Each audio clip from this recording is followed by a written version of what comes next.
70 minutes into the game almost, or something like that, which is crazy for a game like that. I would say the AA you possibly think about, because let's be honest, you have a 5 position in the late game. Do you want a Witch Doctor or an AA? You're going to take AA every time. And TNC, as Dendy brought up a while ago, they have like the longest game time of every single team. So eventually you're going to have this really, really good hero who's good against cores, even though it's a 5 position. So I think the AA you might take out.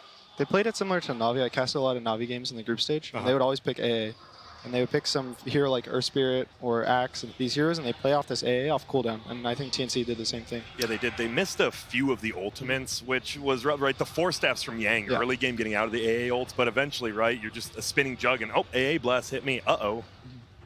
And that's one of the things that we were most concerned about at the beginning of the draft, that the potential for that lack of a heal potential. And they're going to go right back for it. Again, like while it may not have brought them success in the late game, they still managed to win in the late game with this hero.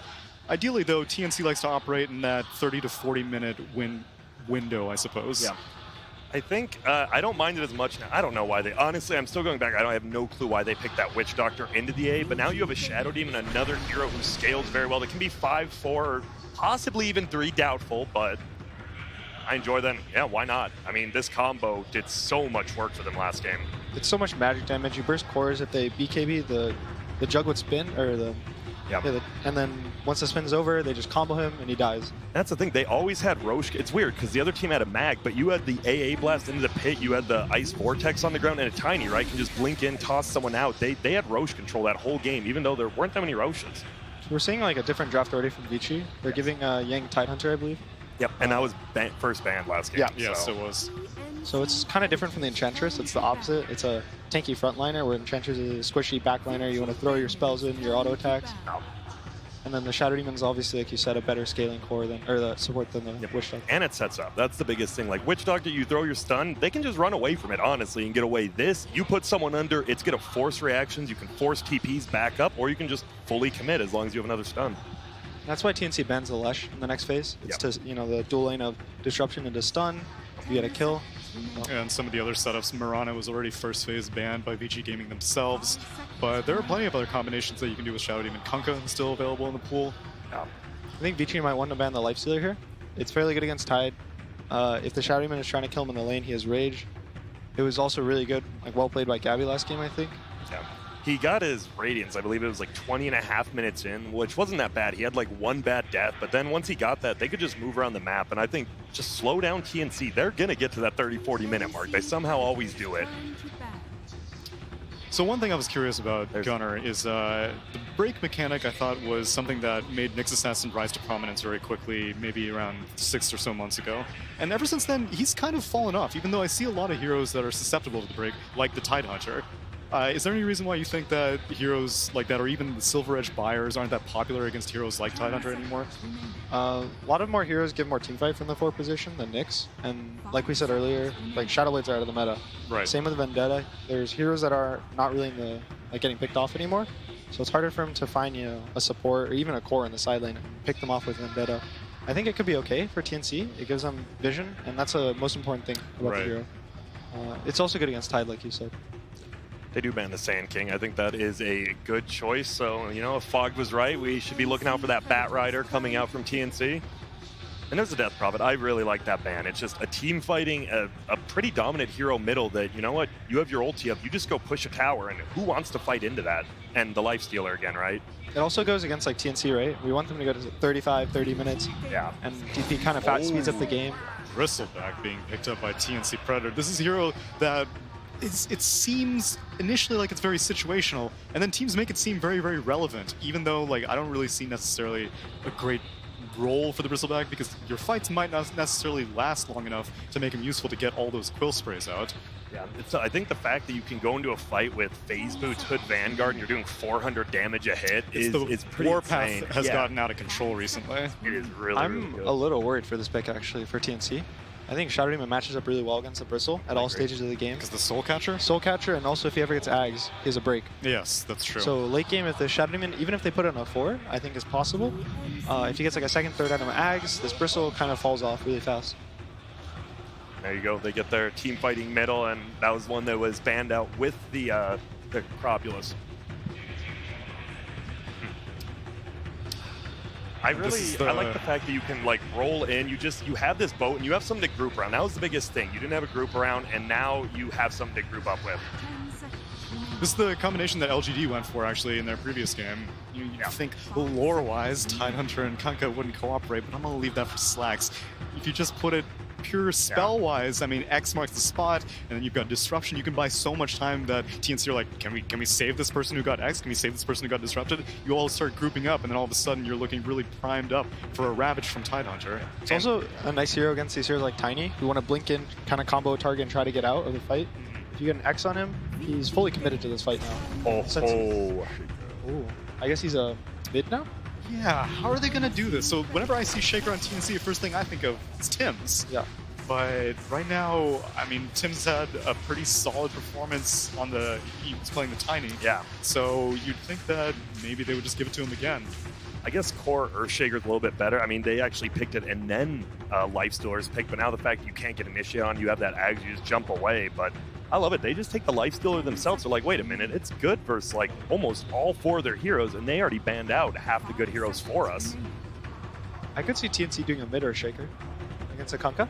I think, yeah. It matches up fairly well in the lane. Actually, I think you're right. And then they still get to have a Tim's Tiny. The Bristle can either be a, I guess it would be a Armel or Shaker, right? So is it because recently with the Tidebringer changes, like on not working on denies and stuff like that? Because normally I would have thought that hero like Earthshaker, you have to deal with Tidebringer, you're going to get harassed constantly. Yeah, you are, but you're going to get harassed back, Yeah. right? Like in because you're going to go like some 1-4-4 build, and you're just going to harass him straight back. And the fact that Tidebringer doesn't work on denies anymore, Earthshaker has a better base attack time. Yeah. So it's really, really nice. You can do a little dance around the creeps, where Kunkka wants to have a line of sight I love for the that creeps, dance. and since you have the stun, you win the dance. That's because why you can't make a move. I love the TA Kunkka, both those. It's like you have to carefully pirouette around the mid lane. Little subtle mechanics like that make this so interesting. That's why everyone loves watching the middle lane. Doesn't matter me. I could watch every game for 10 minutes just sitting in the middle lane, watching range creep denies, watching all the little subtleties. What a great lane it is.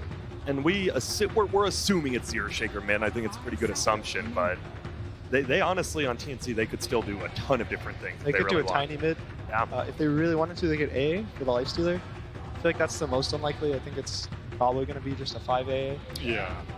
I've seen some teams run the Bristle and the carry or the 3. If they put in a 3, they kind of try to pick a more lighter carry or a lighter mid. And I think if it's a 3 Bristle and a 2 Earthshaker, that kind of fits the lighter mid role, where it's not, you don't have an OD who needs to go Midas and hit jungle. With Earthshaker, he can maybe go Blink or he can go Ags. Well, also it might depend on who would you prefer to send up against Lifestealer in the lane. Which right now we don't necessarily know what support will be laning with the offlaner. Again, we are assuming it would be a mid Earthshaker, which if you haven't tuned in to Dota in a while, that would sound completely ridiculous. But I suggest you go into the group stages, Vici Gaming, pick up a Rubik. What a signature. So the panel said they wanted a faster hero for Fade. Correct? I believe that's a faster hero. I think so. It is. As long as you're not looking at telekinesis cooldown. Yep. That is a slow cooldown. And the fact, look at the steals you have. AA Blast, any of Tiny's spells are insanely good, and the Earthshaker, right? Fisher is one of the best abilities in the game to steal early, even late game. Now, this will determine where this Earthshaker would go. Vici Gaming assuming it's not going to be a mid Earthshaker as they ban out the OD. OD was a good ban. I think it matches well against Kunkka. If it's a little scary versus the Lifestealer. If you can catch him without the rage, you can go. This is going to be a Razor in the mid lane, most likely now. So then, who's What? what? Who's what? What? Where? What? Could be a Razor offlane. That's true. If you want to put that up against the Lifestealer, that's a pretty good option. Yeah, We'll see how it pans out. there's a lot. It looks like it is going to be Cuckoo on the Bristleback, at least. And Armel is playing the AA. Ooh, so we got a mid AA on our hands. Or no, I lied. It's Razor in the background. Sorry, I debated you guys. Gotcha. I'm so excited for it, though. So then which draft so far are you favoring out of these two? TNC or Vici Gaming, Grant? I think it's a lot easier to play Vici Gaming's draft, and I think when it's an easier to play your draft, you know exactly what you want to do. You want to throw boats, torrents, just push towers down. I'll probably give it to them. Okay, Gunnar, how about you? The Lifestealer last game was really strong as well. The game went late, and he went this Heart build. The Heart with Feast is a crazy interaction right now. It's 50% more Lifesteal on the Feast. Though he ended up going for the Rage Duration talent, which is probably better. I think it's better overall, but since Vici has the Lifestealer now, I favor them. Well, let's see what TNC's coach has to say as we go to Casey, who's speaking to Heen. Thanks, guys. All right, Heen, we just got you out of the pods here. How are you feeling about your draft this game compared to how you felt the first one? I mean, this year I'm trying to not think too much about the draft. It's more about the mentality during the drafting phase. And last game, I think both sides had a fair chance to win. Like, mistakes were made on both sides. And this game, I feel, will be the same. But if I really have to answer, we're pretty happy with the draft. I think we did some mock drafts yesterday, and the outcome was a bit similar. So we feel comfortable.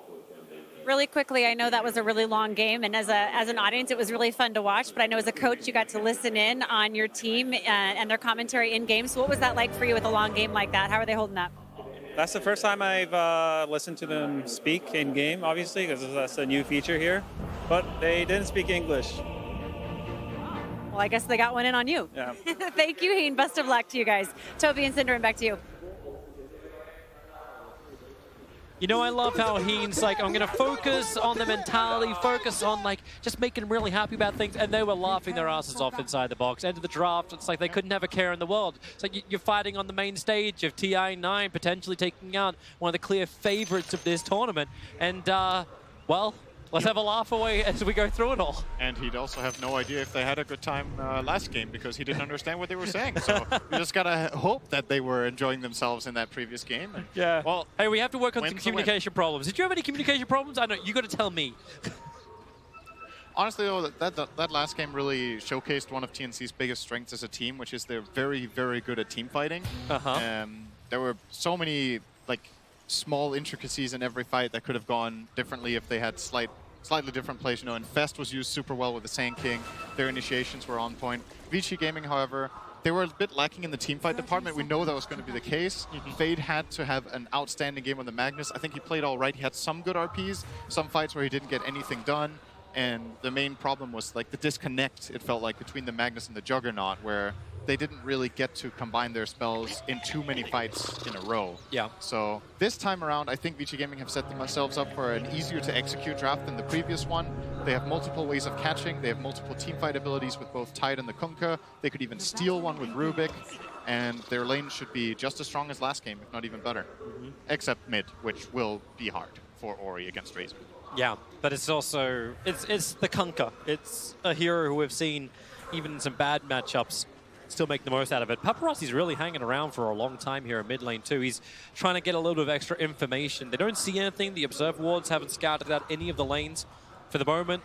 Vici have Fade and DY down on the off lane, and Paparazzi's going to think about joining them now. It is an aggressive tri-lane from TNC as Tims blocks the wave out with the fissure. So it's going to hold it back as far as it possibly can. And Grant gets his wish. We get to look towards the mid lane as Armel just looks to bully Ori out of the lane. Paparazzi was waiting. He wants to get the Tiny matchup and avoid the Bristle matchup on his lifesteal in the beginning. So he's going to walk up top, break a Clarity on the way. That'll do. Yeah. And run up to the top. So TNC with a little bit of a head start in this offlane, of course. Tiny will have the level advantage against the rotating lifestealer, but unfortunately for him, he barely denied anything. Gabby's going to cop a lot of damage. Oh. Be all right for now, though. Getting trial lane as Bristle is actually really scary if it's a kill lane. Oh, same story for Lifestealer, though. Yeah, Paparazzi fished up. He actually ended up having Cold Feet go, because obviously, yeah, you want to have Feast level 1. And in the mid lane, Ori getting in the face of Armel. Courier is bringing the salve, so he'll be okay. Ori's is a little bit further away, however. And Paparazzi will now be getting... He didn't lose as much farm as he could have because there were so many creeps top that weren't denied in the first wave from Cuckoo. So he'll get some good experience in the tower, but missing quite a lot of last hits though.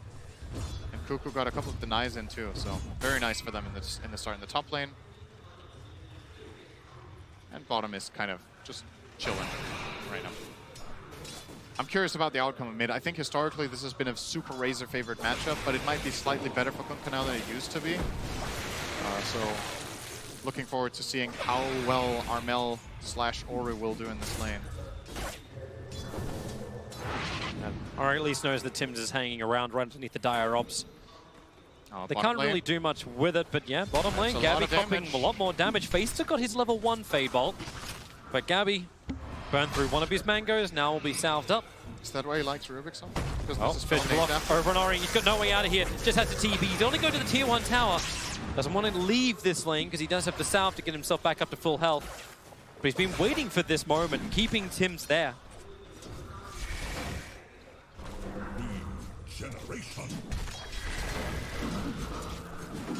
Just smart play from Ori. Keep his hopes alive in the mid lane against Armel, who was obviously very much ahead in CS. Yeah, it's mainly the denies that are the problem. If Razor is getting farm, it's not that bad for you as long as you are getting farm too, but he's getting out-leveled heavily.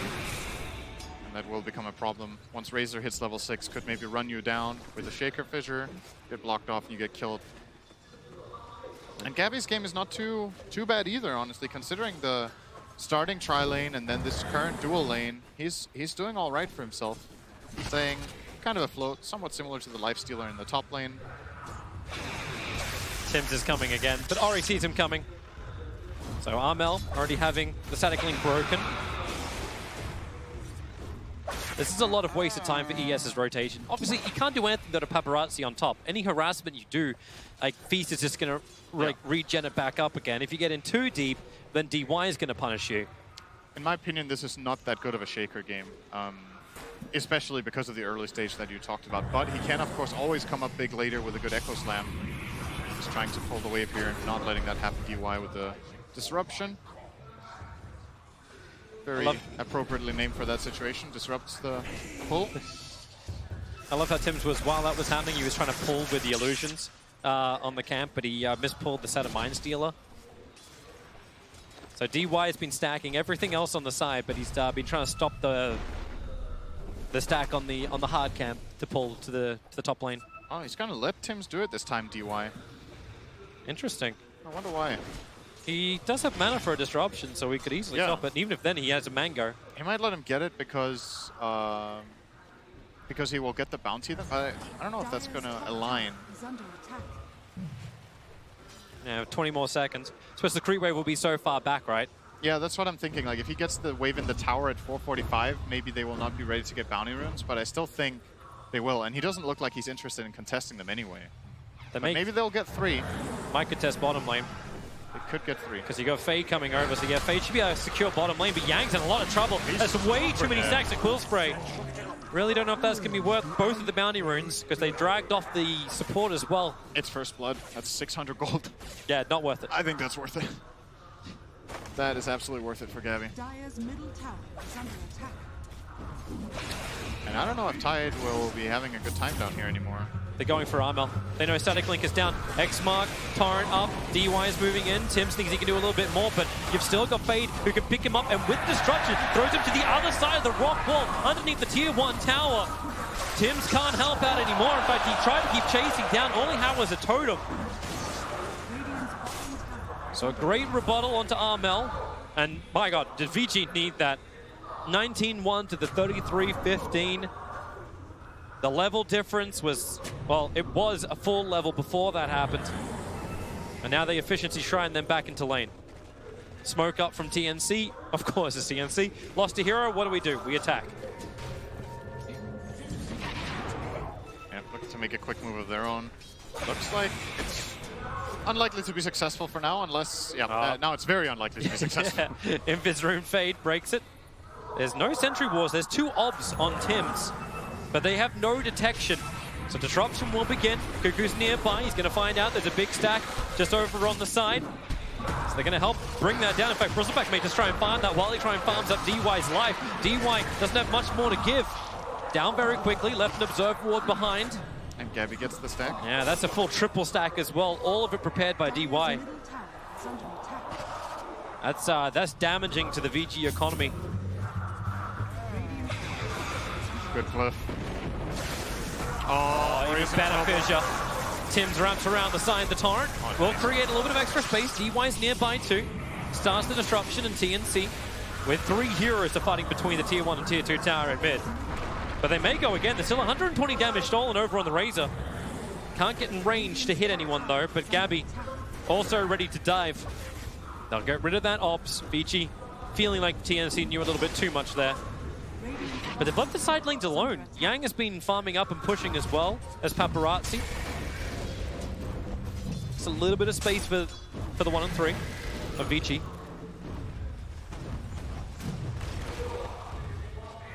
Fade. Mid lane. Yeah, they're really trying to go again on Armel, dropping down the ship. Is there a pickup? Is there a throwback? There's Fade having some issues. They'll disrupt to begin with. They could have thrown him down the hill, but decided against it. I think he couldn't get the right range. He was very close to being tossable, but I'm pretty sure he would have done that if he could. Gabby's had such a huge injection of money.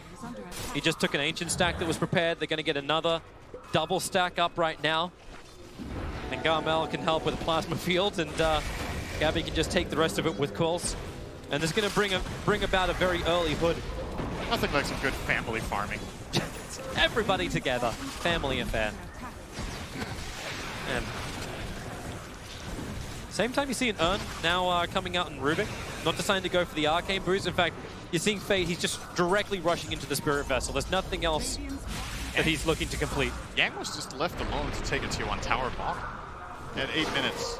Trade-off was the stack, right? Ori, Yep. X marks Gabby, just trying to get him away from him. But Fade's going to die in mid lane. Radiant structures are fortified. Dire's And now the mid tower being pushed by TNC, and Oh, this is the God. bigger tower. And Gabby's taking the stack while this is happening. They don't even have to commit their bristleback. He's taking the stacks from the side.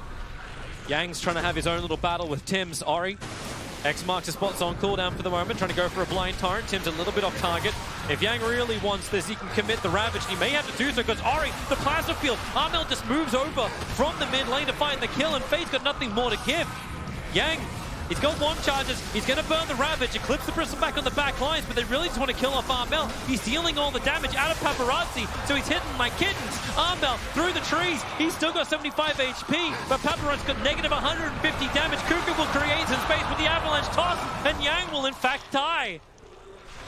Huge for Armel that he just barely manages to get Static Link off before the Ravage connected. If he doesn't turn for that, 100% a kill for Vici Gaming. But now they ended up losing their mid tower, their Ravage, and they're tied.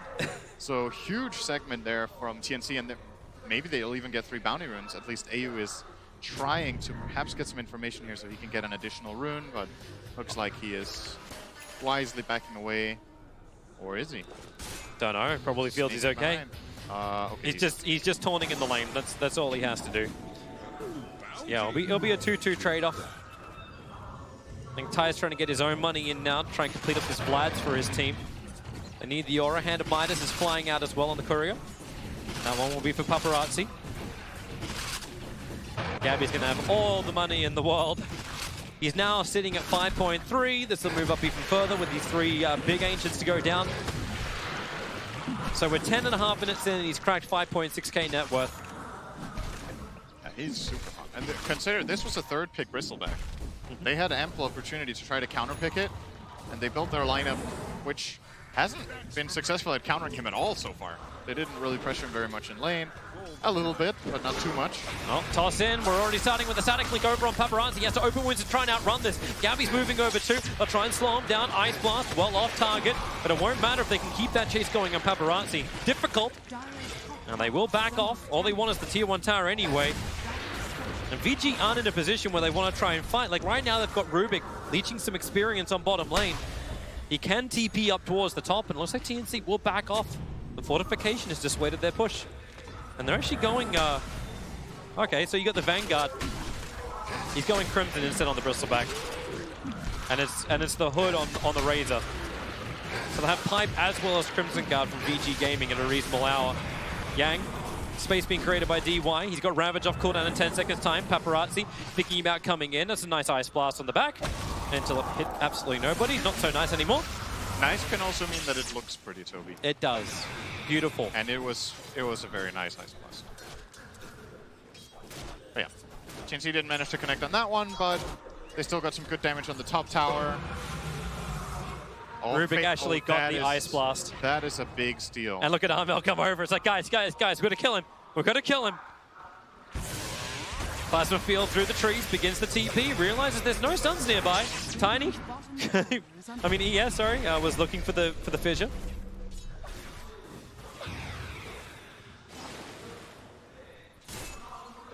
Paparazzi really wants to finish off this top tier 1 tower.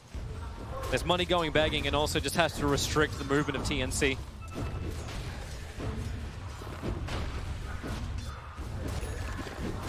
Almost feels like it's time for another smoke from TNC.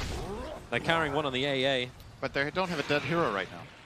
That's when they smoke. It's when there's a dead guy, they smoke as 4, and get an amazing team fight out of it. I'm getting the wrong, the logic train's the wrong way.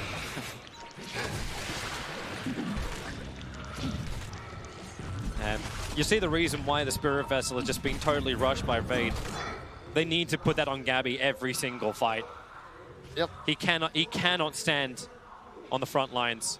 And what are you going to do? Like, do you even build like Silver Edge on Lifestealer or something along those lines? Like, probably not. Like how do you actually counter the Bristleback apart from stealing Ice Blast and getting a Spirit Vessel? Well, if Shadow Demon could ever get an Axe, that's pretty much a hard counter. That's the way you do it? Yeah, it's a super hard counter, but he's a position 5. It needs to be a long game for DY to get. I'm sure in the back of his mind, he's like, if I can get this, we win this game like game against Bristol. But Bristol kind of probably doesn't want to play that game anyway. TNC don't want another 70-minute game here with their strategy, but you never know. It might get into that position once again. And then that would be the ideal solution, is Shadow Demon Axe. Just got to push hard and fast. Vici Gaming really want to have a fight up on top lane. If Gabby hangs around just long enough to get in range of the X marks spot, which is what happens. CP support is coming in. They'll hit him with a ship, and we'll see just how much damage can be done. Ice Blast, it's flying in. Who's that one actually going to belong to? It belongs to the Radiant side. They've already killed off Gabby. Echo Slam will go. The Ravage doesn't clip Armel on the back lines, but Tim's Echo Slam is really ineffective. It's VG Gaming. They want to keep the chase going. The Torrent, it doesn't slow down Armel. If it did, they would have been looking at a kill, not a tower. Cuckoo's moving in through the side. They're trying to look with the poison of DY. The tower is low, but it's not within deny range. If VG Gaming will back up, happy with what they've achieved so far. Killing off the Bristol, slowing down his farm time. And getting all that money. Ori is the one who claimed the kill for 409. Now I think they're going to lose the top tower, though. I think Lifestealer's being forced to TP out. They might TP Bristle up top if they want to. They might not have to do it even. He's kind of in between. He's TPing to the ancient area. They're going to flush them out, get the bounty runes, and get this top tower. No Ravage. Lifestealer TP'd away, and it's not defendable. It'll still be a 2-2 bounty rune trade. But TNC are the ones getting map control out of this. And They've taken 2 towers to the 1. I love how DY's in the neighborhood and he's still stacking. Anything he can get. Radiant's middle tower is under attack. So Fade's 500 gold. They're actually giving him the farm on the off lane and inside the jungle. Like, he's taking it from Paparazzi just to get that vitality booster.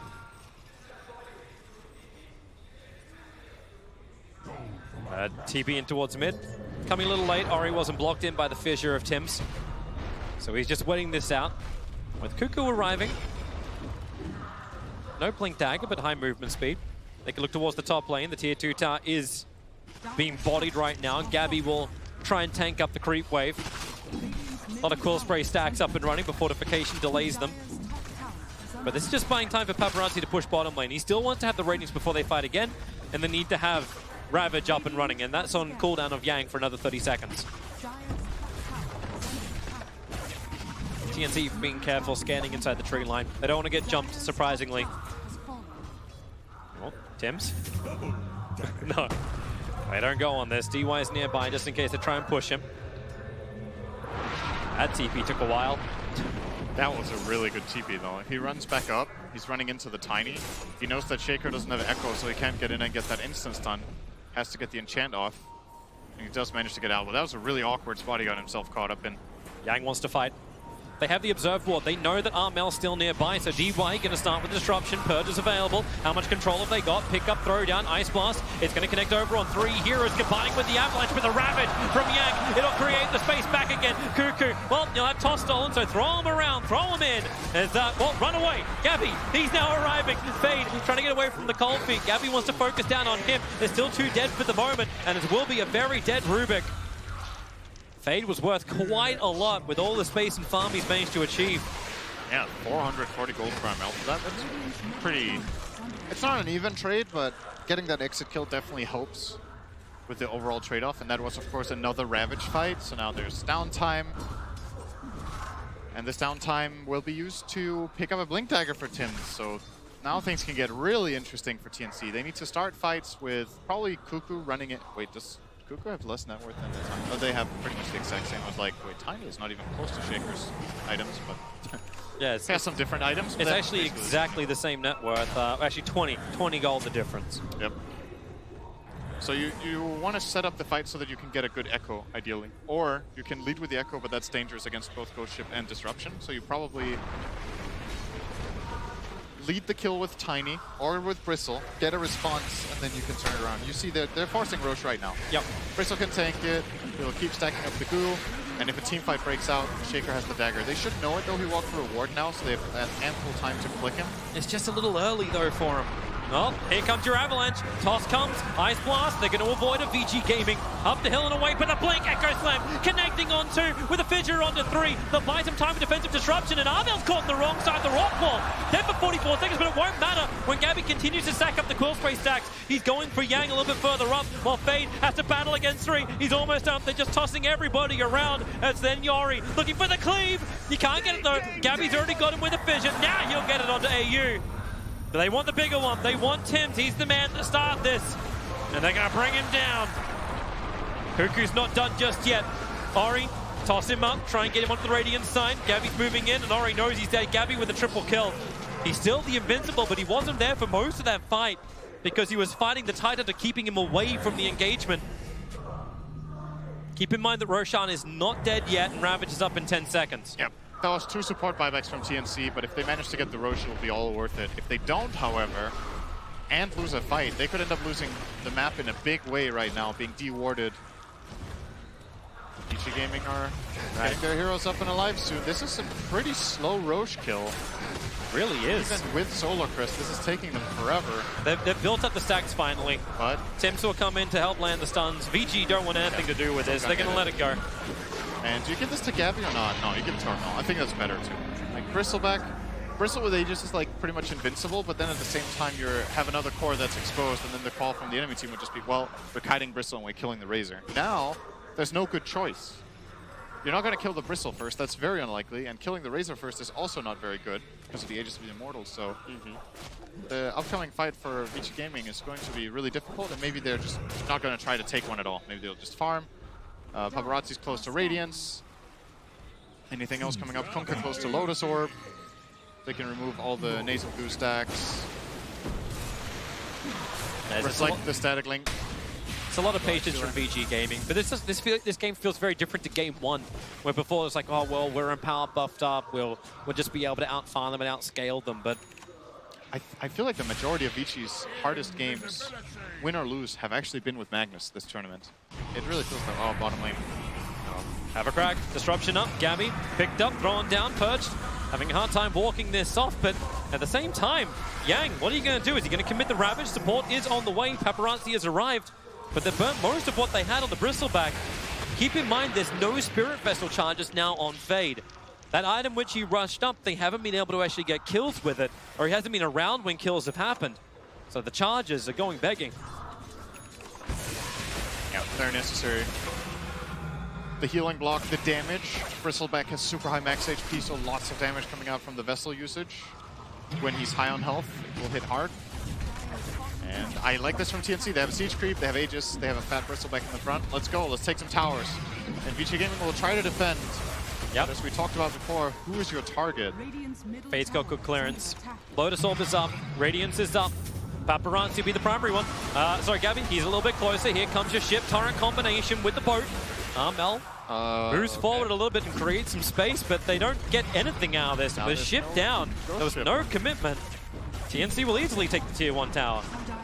Yeah, that looked like indecision from Vici. Like, the call was to go and somebody immediately counter-called that, like, we can't go. They end up just wasting away a ghost ship. 25 seconds on it now. Once again, Fade trying to clean this up.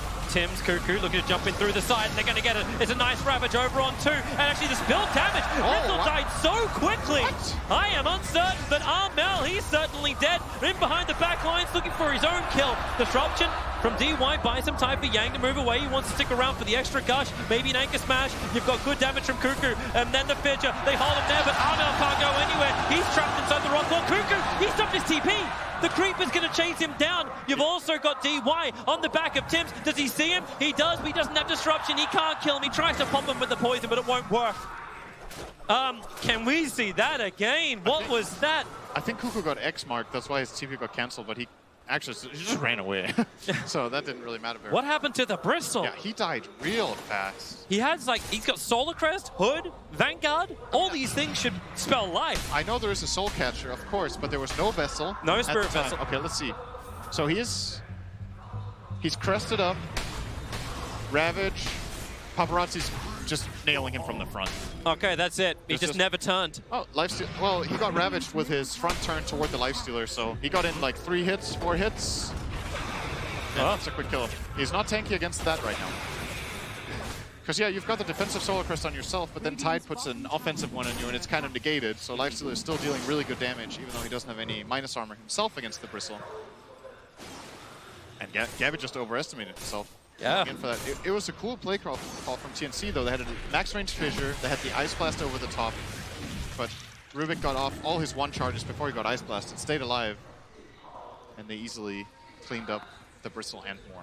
It actually feels a little odd when you look at these engagements where TNC, like, as you said, like maybe they just underestimated how much damage VG could do. You throw out the Fissure, it's like, it's a Rorschach moment. I'm locked in here with them. Uh-oh.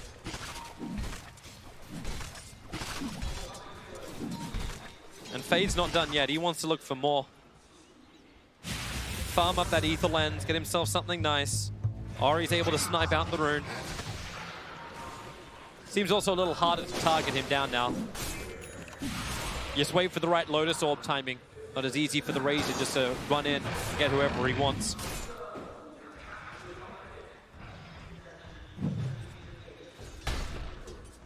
Yang is approaching his Blink Dagger too. That's a big item for Vici. It allows them to set up a fight similar to the one from before, just that they can be the initiators. They can infest the Tide. He can Blink Ravage and Solar Crest the Bristle. They just go to work with anybody behind with a secondary stun. So similar to last game, there's no saves on TNC's lineup. This time there is one on the Vici Gaming side with the Shadow Demon. So TNC are grouping up once more up on the top. They do have 2 smokes on the Ancient Apparition. So if they want to smoke into the VG jungle, they can do so. But you're already seeing the vision game trying to be played out by VG. Defensive Observer Ward to the north of their shrine, centering around all the access points into their jungle. But there's no wards down from TNC there. They have the Tinker Ward on the bottom lane, and they have a very defensive Obs inside their own jungle. And that's it. That's the vision. That's the vision report. Radiant are scanning. Lori is really keeping the pressure on bottom. Some good farm for him. His recipe away from now completing up the BKB. As the Ether Lens that Rubik was farming up, now completed as well. And an Assault Cuirass is on the cards here for Paparazzi, and he's already got 2 of the biggest items for it. AC's the big item, but they decided to smoke regardless, and Paparazzi actually broke the smoke to hit creeps, and now he's going to go into the jungle, so the smoke will only be Tide and Shadow Demon. I guess this is a little bit of a warding mission. Shouldn't really find anything with this sentry. Maybe he's going to walk down and try to obs. Oh, he's going to use it here only, so pretty defensive. Maybe they were worried that TNC had a lot of heroes up here to go for this smoke, but if they were running into a lot of heroes, they would probably just die. That's why you send the expendables. Tower is under attack. Yeah. Found that a little bit odd, but That's another easy way to scout. I need a couple of copies, guys. yep. Let's send the Life Stealers to the mid. We'll burn down the wave.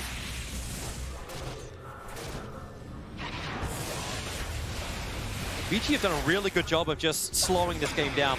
Yeah. The advantage was going the way of TNC, but just over the last like 10 to 15 minutes, everything has been going VG's way. The experience actually tells the bigger story. About 7,500 in favor of VG. Just one pushing fight from TNC on the bottom, and VG just turned things around. They're really trying to be safe with Ori. Still got the hit. Yeah, it's looking good for Vici Gaming right now. They're getting the BKB on Kunkka. It's a good lifestealer game like the panel talked about, with the exception of the Razor Drain. And they've kind of outlasted one of the worst parts of the game. If they precast Lotus on the lifestealer and he gets linked by Razor, it's just a net 0. So then he can just stay in the fight and hit. So TNC have to be very mindful of playing around this Lotus Orb and trying to get the initiation. They have BKBs of their own too. Bristleback 10 seconds, Razor 9 seconds. So lots of magic immunity to go around. And they're really important for both teams, these BKBs. You can't just waste them away. This smoke won't last long enough to take a fight, but nice deep ops. Vici But now Vici, yeah, they smoke up as well. They've been looking towards the mid where Ari's been pushing it out with this X mark, hoping that TNC would actually jump him. I love how he doesn't have enough damage to actually take the creep wave out in one hit for a 28-minute Kunkka. Here comes Yang to drop down the ward. Up on the hillside. I'll leave a sentry behind as well.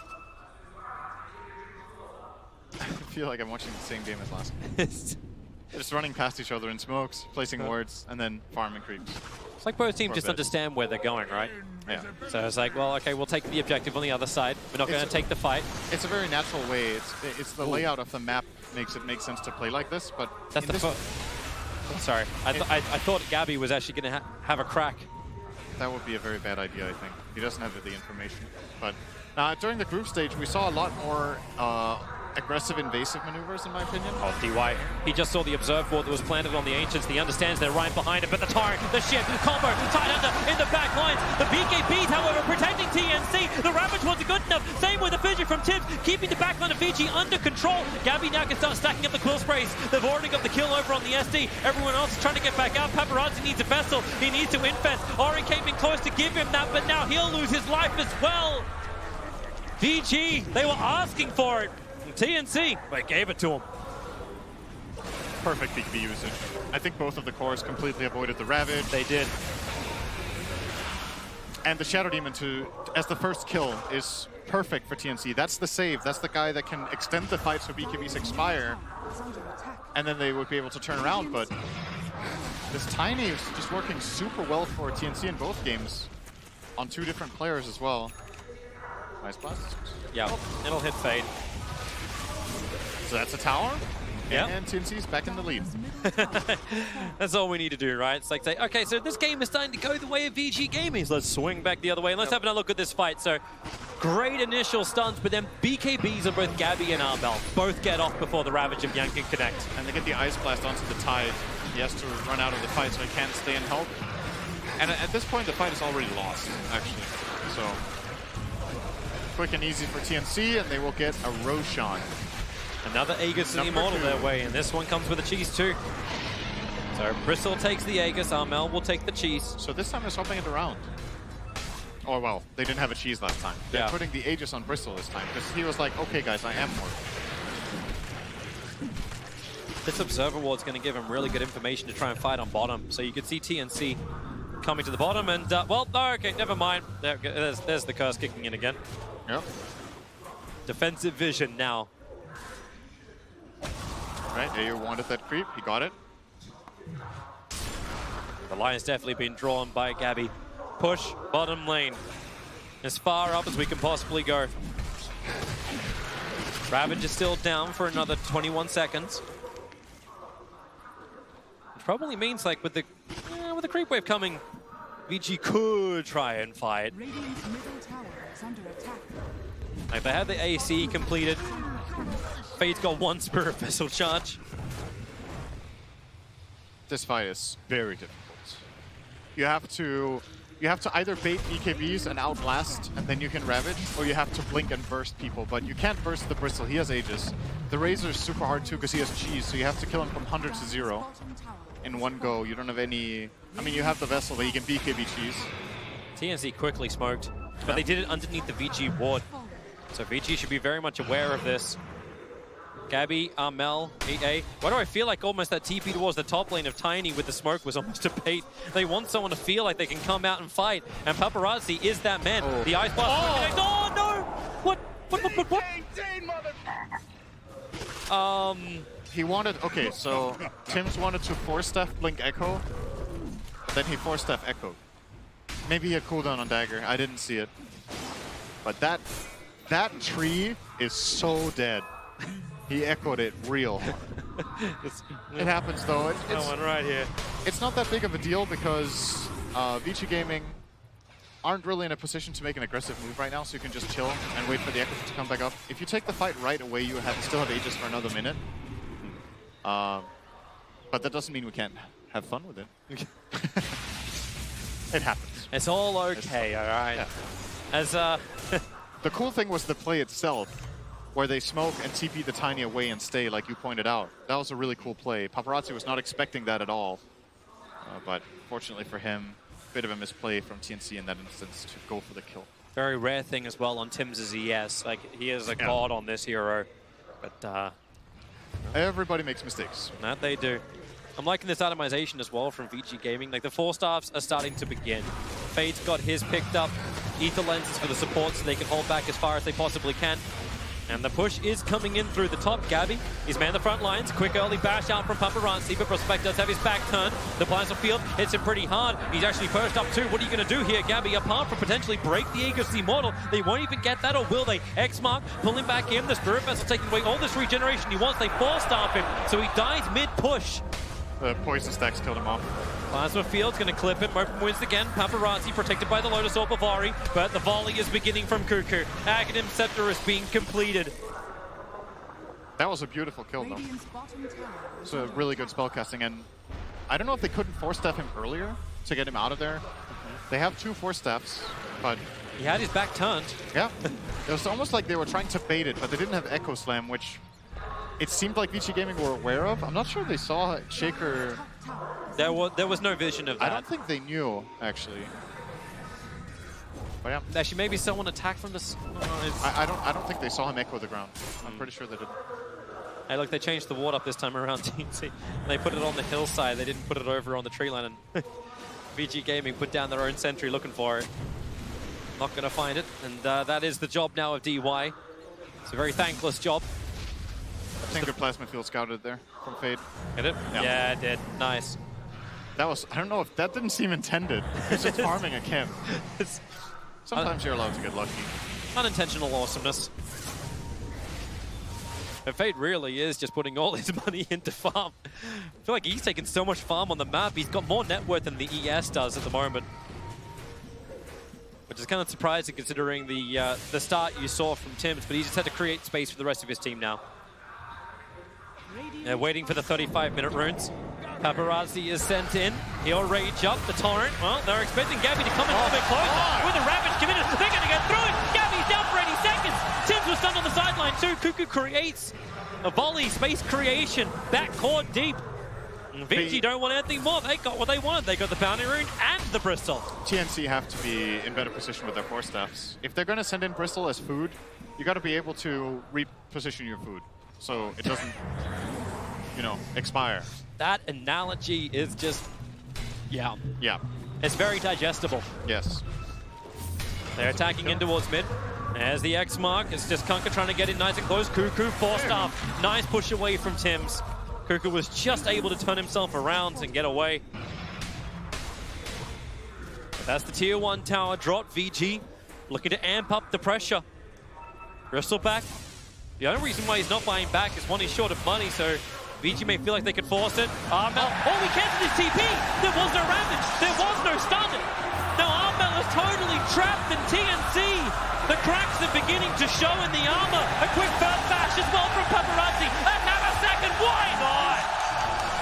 Down goes Armel, and once again TNC are fighting without one of their primary cores. You're absolutely right. He was alive. There was nothing to stop that TP. Ravage was on cooldown. Kunkka was too far away. It's like a, ah! It happens. Radiant's bottom And now the tier 2 tower will go down as well for this. This has been a couple of minutes with TNC making a couple of unforced errors, honestly. The Shaker missing the Echo and using it on the ground. The Bristleback getting killed on the rune. And now the Razor just not running away. And these, not finishing his TP. these mistakes have just... That's 5k gold. Nice observer ward from TNC. Well, at least let them know where Ori's playing. The fact the tree was tossed might flag to Ori. The vision was there. Gabby is the man who must be on the front lines defending the tower. Still trying to find that last bit of money to finish up the assault cure us. And they're going to start to need to have items because there's bigger ones coming in from VG. Paparazzi, he actually stopped at the bracer and he's going in for a BKB next. So all the immunity in the world, the lifesteal is looking for it. Does he actually have like, does he go with the +2 with the rage duration? Is just like immune forever almost at the beginning 10 seconds? I think you take rage duration like every game. Yep. The other talent is, it's not bad, it's just not 2 seconds rage duration. So... yeah, it's like really +1%. Like maybe if it was like +2%. The rage duration talent is super good. Just to balance that, you can just see it like in the next patch. You're gonna have it just so the twos match up. 2 second rage, 2 feast percentage. Imagine you gave a hero in the game a talent that said BKB duration +2 seconds as a 25 talent. How good that would be in a lot of games, right? Yeah. And that is even, you know, a much longer cooldown. Rage's cooldown is 18 seconds, so it goes from... So you have 8 seconds and then you have 10 second BKB. So 10-second downtime. So you're technically immune for 26 seconds the first fight with a BKB. Yes, correct. If you layer it perfectly. Yep. Sure. That's a long time. Remember the old lifestealer from Dota 1? Who had Rage as his ulti that lasted 18 seconds with magic immunity? Then he had 2 passives. One was lifesteal and the other one was Orb of Venom. I think I like the new lifestealer better. That hero was really stupid. And then it got changed. And that was a good decision. Techies is up next. Yeah, I'd like a rework on Techies to make him a little bit more viable than just being a meme. Like, there are a lot of things that make him viable. Blastoff is very well worked, but yeah, Mines definitely needs something. Put out the theory crafting, something better than what Slackson I can come up with. Yang's on the hunt. He's got Gemma True Sight, making sure there's no vision for TNC around Roshan. He's another 2 minutes away from spawn time. And they really feel like, okay, hey Gabby, I'm gonna hit you with a torrent. I don't see you. There's no vision up on the hill for him, but we'll play like there is. They feel the force. Yeah, the next Roche has got to be where it's at. When's it spawning? 1:30. Both teams will not be leaving that area very much. Kunkka's going to go bottom to push out a little bit. He actually, okay. Find their opening. Over on Cuckoo. Pick him up and throw him back. The Ice Blast is on the way in. It will be able to connect over onto both Yang as well as Paparazzi. Yang still having to wait out these BKBs before the Ravage can be useful as the tree toss begins from Cuckoo, but these BKBs are wearing off TNC. They have to turn around because Yang's about to come in. He's looking for the Blink Ravage. They already go for their initial target. Gabby, he can't turn around. Where is this Ravage? Where is his control? Here it is. 4 heroes hit by it, but where's the follow-up? Ori's trying to do it all at the moment. X-Mux spot, Torrent, they still haven't killed off Gabby. And now they'll lose more. Ori forced after wait. A little bit of space being created. Yang can't really help out. Fade wants to, and maybe he has enough with a quick little toss over. Ori so low on life. The Echo Slam has finally dropped down. Ori and Fade pushing up the daisies. Paparazzi about to join them as well. Maybe he can get our own. No, he can't. He can just die. No lifestealer shenanigans this time around. Godlike fight from Tims. Every fissure made every bit of a difference in that fight. He blocks them off on the initiation, he blocks them off during the Ravage, he blocks them off during the escape, and then he gets the Echo, which is just a measly 1 hero Echo that barely matters because it's completely overshadowed by how wonderful those fissures were. That's the best play I've seen today. The way he played this fight was absolutely amazing. Have I made up for my Echo Slam on bottom lane? He just realized he doesn't need to use it. He's like, okay, well if I don't mess up my Echo and I focus on my fissures, that was awesome. That was a super good fight. Gabby is starting up on Roshan. This is the 3rd one. Has a refresher shard, no Aghadim's upgrade. But the fact that Armel also got through that entire fight, they still haven't used the cheese from the last Roshan. Yeah. So now they'll have a second one. Refresher shard, it goes to the Razor. You get cheese on the Earthshaker, and we also need cheese on the Tiny with the Aegis on the Bristle. We need to remember how that fight broke out too. Kunkka was bottom, and they went for jumping on the Tiny, I think, when the first fissure saved him, and they have the 4 steps. I think jumping the Tiny next to the tier 2 tower is just not a high-value play, and not one that favors them at all. So, and that anchor clap. Shady eardrums all you want. Torrent combination. Gabby saying a little bit too long. He's got a lot of poison stacks on him. They're going to purge him. They just want to break the Aegis Immortal once again, but the forced up over with the fissure wall, creating all the space in the world. TNC really on top of positioning, but They don't get up to the high ground. They did not force a buyback. Oh, regen. No, how nice. Yep. When you have map control like this, you're likely to get runes. It's 40+ minutes, and now there's 2 runes every time. There's an Invis sitting bottom, not the most relevant rune for what TNC are trying to do right now. Yeah, look, Yang's going for the double ulti again. This time he might be able to actually farm up the refresher orb, but they're looking for 2 times the Ravage. And this time it's huge compared to the last game, I would say. I mean, in theory, the 2 RPs would have been outstanding as well, but this will be much easier for him to use. He just has to wait so long.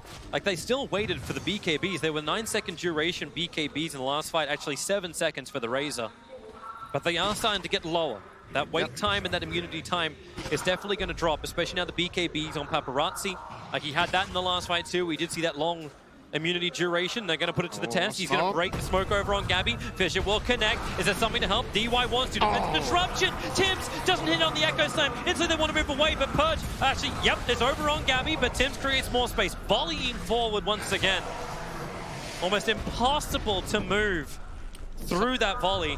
Something Yang can do in the upcoming fight is he can blink and pump fake the Ravage to bait out BKBs. Then he can BKB himself, stay alive, and then get the Ravage in. They need to kite the BKBs, and similar for TNC, you can, or well, not similar, because I think kiting for you is way harder and not as impactful. The cooldown of Lifestealers, we've talked about this, how much uptime he has. It's hard to play around, and playing around Tide's BKB is probably not going to get you very far. So it's way more of a value play for Yang. And if he does get the refresher and he blink pump fakes 2 BKBs out, you better get out of there before he gets the Ravages, or you're going to lose multiple heroes very quickly. Alternatively, he can also just blink Ravage instantly, hope they don't react, maybe he catches some supports.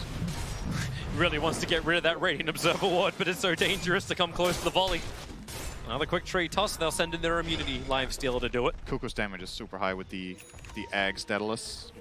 And the control that comes with the Echo Saber as well. It's just like 100% movement slow for 0.8 seconds. Well, the pressure is being applied through both bottom as well as mid.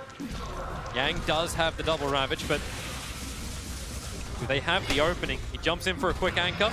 Now, the tier 3 tower still getting beaten down. The Aegis Immortal from Gabby will last a little longer. Tims has Echo in 10 seconds. Looks like finally Ori is, actually, he's underneath the Observer Ward. Avalanche has been thrown out. Cuckoo just trying to battle for the bounty runes. Goes for the quick volley. Support's coming in with the Ice Blast. Ori going to stay inside of it as well. Just trying to walk all this off and then TP away to safety. Cuckoo, but nothing to stop them with. But look at Vici. Move out. Look for their own target now that a lot of attention of TNC's been dragged top. That was great from TNC though. They got 4 bounties. They do end up conceding some map control here by letting Vici come back in. Perhaps they could have avoided that if they just let Tiny do the job top and they stayed in this strong position down here. But they do get all 4 bounties. So, some good economical win. Oh, that's an Abyssal I'm hearing. Yep, bottom lane. They're going in after Paparazzi. He's still got his BKB available as well. That rage is lasting forever, but so is Armel's damage deal. 280 taken out of it. A push away from Cuckoo. Now the Ravage will pop a 4-star. They're going to X-mark and pull him back in again. All that extra life that he gained. Where's your refresher in second time? It ain't going to happen, or maybe they just stick on top of him. That'll be the way to bring down the Tiny. Buyback comes in from the Rubik. Get a lot of money. Now they'll to the Ancient Apparition. Another Torrent. Pulls him back in once more. Ancient Apparition to fall. Disruption. It is allowed to go to the next target, but there's your refresher. Armel, BKB, and put off the Storm. They're looking for their own damage output, and the stun from ES it stops Yang from getting the instant Ravage off, and in fact he doesn't even have the mana for it anyway. They're just going to have to hold in Armel. Yang with the BKB wants to keep on fighting, but now the volley will arrive. They have to start retreating. Vici Gaming back on the shrine. This thing's still up. They're going to regenerate up almost everything they lost, and Gabby's going to try and fight into them. They've got to be careful. Ravage is still available. He can blink forward and just go for it. Bristleback, he gets clipped up, and also the stun's on the sideline. Bristle's down for 100 seconds. Ancient Apparition will also go down, but they pull back the bigger one. They pull back Cuckoo. They need to get rid of all that damage output that he had. They're gonna do so. Ice Blast comes too late. TNC, 2 heroes without buyback, and Vici Gaming, like sharks, they smell blood in the water, and they're hunting. Yang, taunt chasing Armel up through the top lane.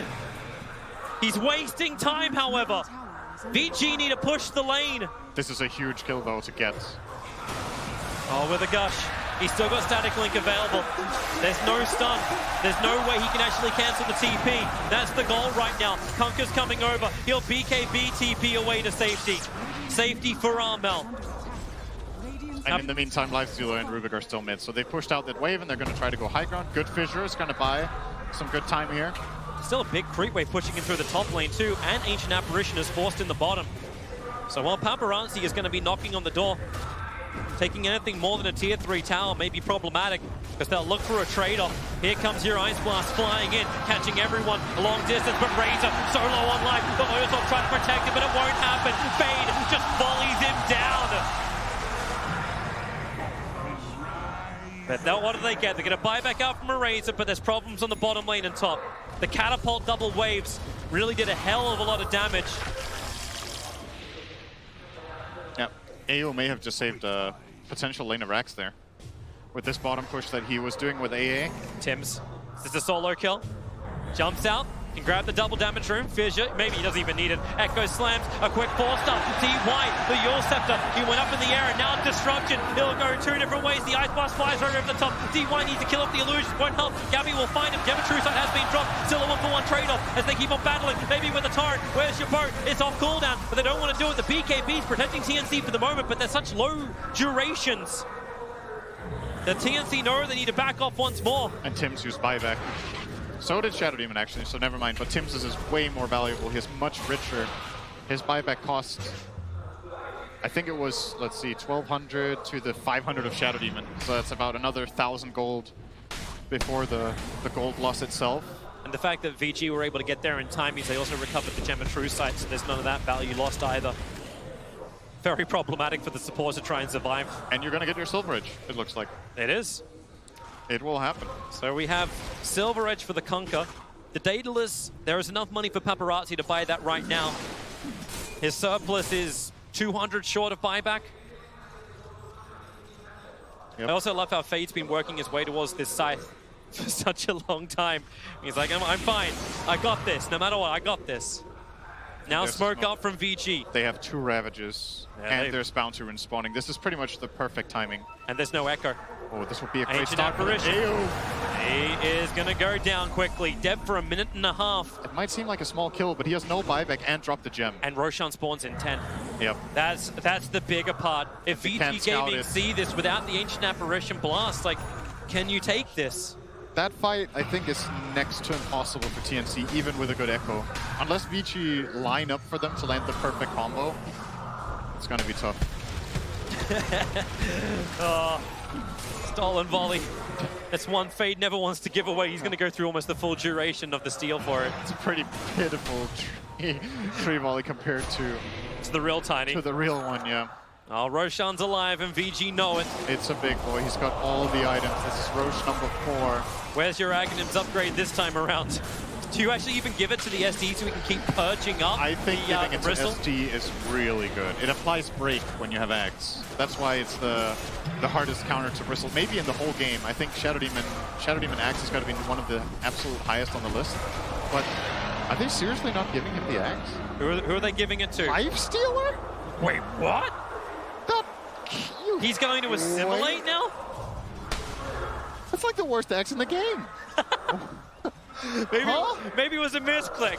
I mean, maybe they just wanted to pick up everything in case TNC was coming, but I can't.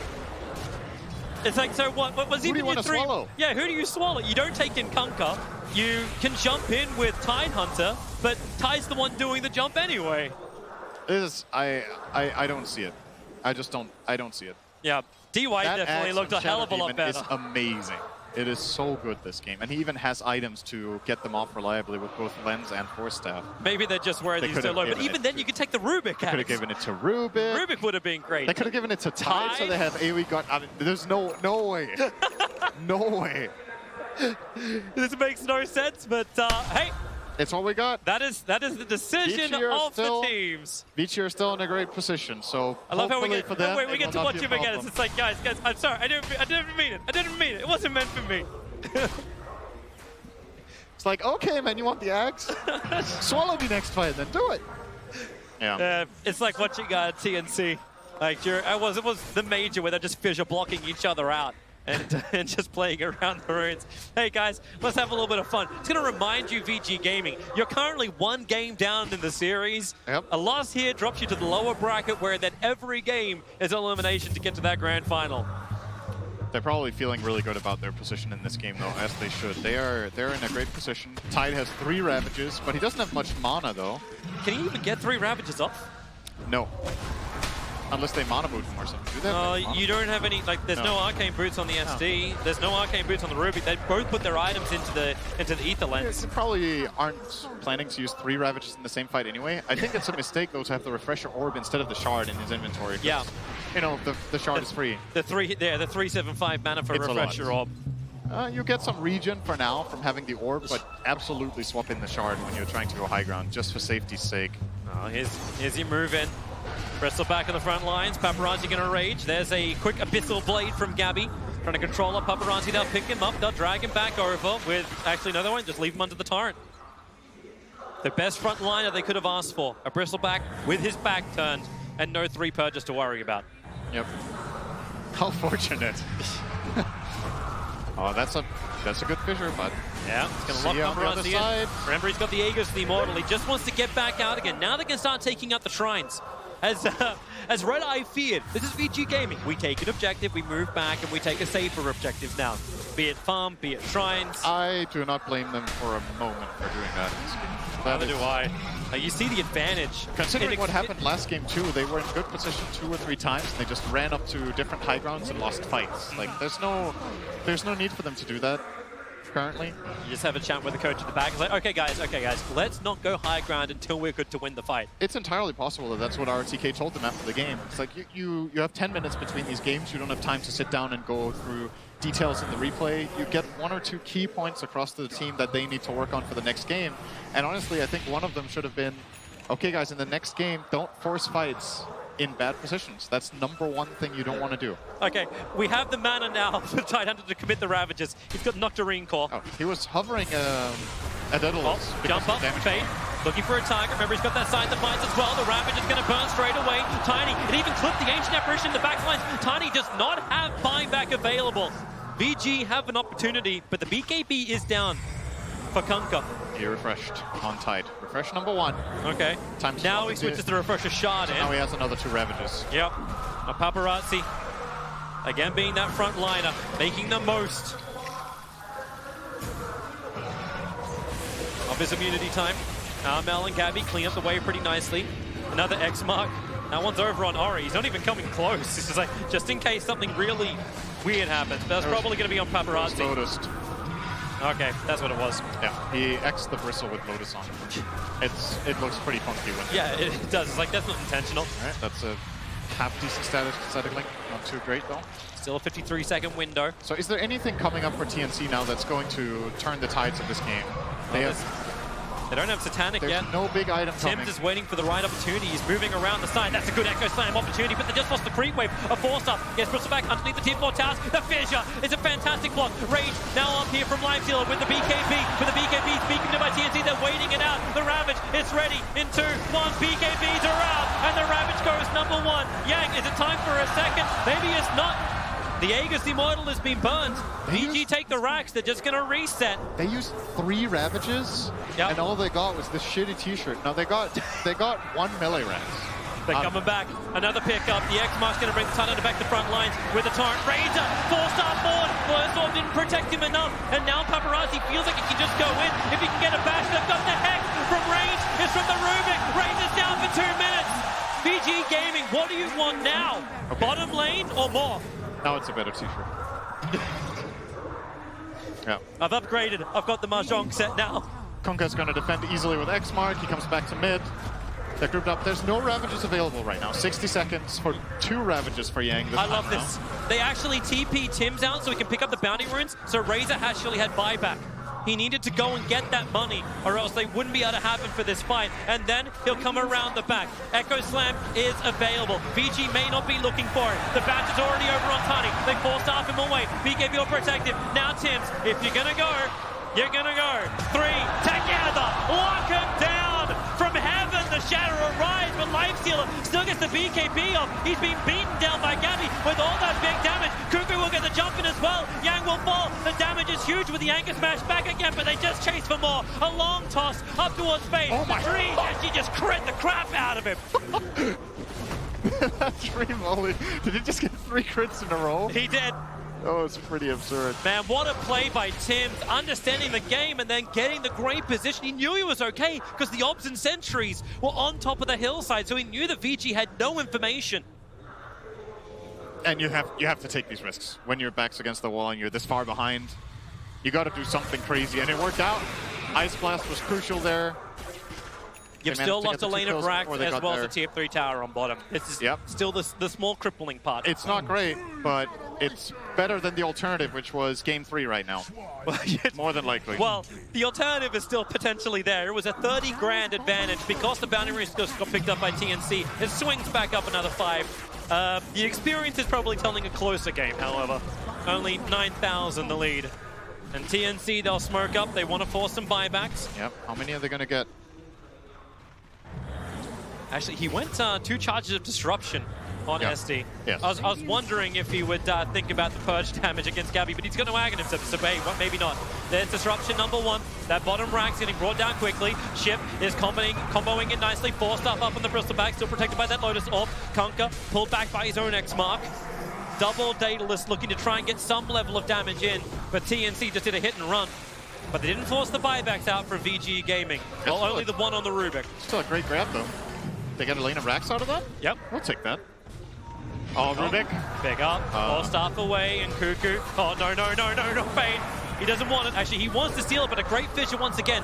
Creating space. Tiny BKBs. This is such a low duration time. They may try and continue the chase. In fact, they do. Here they saw him just at the last moment. Move up the hill. It won't last long enough. The bash is there from Paparazzi with the Abyssal Blade. Tiny will fall, so you did get a buyback, but now you're down a player, and Roshan will respawn in 40 seconds time. Tiny will have to buy back if TNC want to try and control it. Yeah, he needs a way to connect to the fight, though. He can't afford Boots of Travel and buyback, and he has no Shrine to TP on, so even a buyback is a really long connection timer. They're coming. Silver Edge up from Kunkka, walks in, close range, Ravage to pop, Razor, Armel had no time to react with a double Ravage. They keep Gabby out, and they pull both Tims and AU up on the high ground. Is someone going to force up? He's going to force up. He'll get himself away with the Glimmer Cape. X marks the spots over on Bristleback. Is there another follow-through? Silver Edge is coming off cooldown right now. Hit him, break him, maybe with a volley.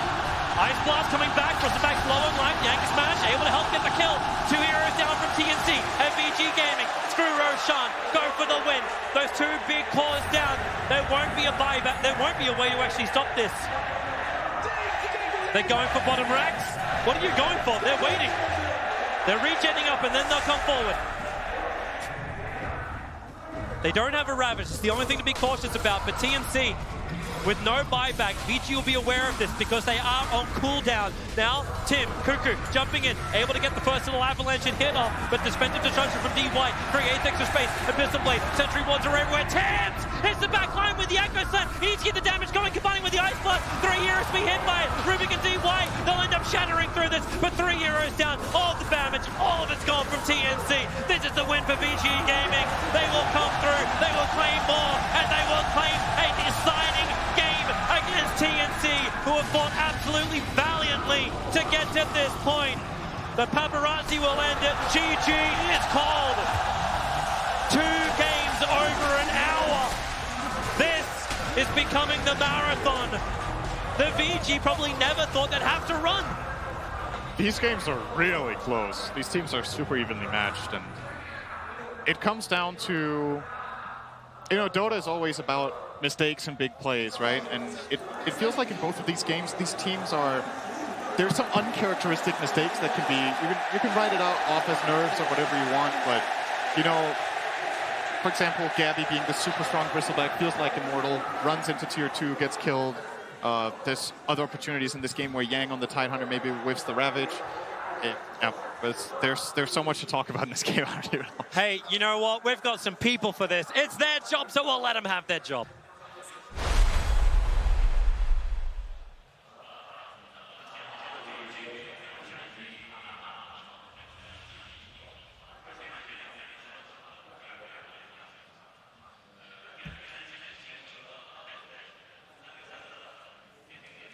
one, I didn't think it was going to come to this. Vici Gaming were looking scared.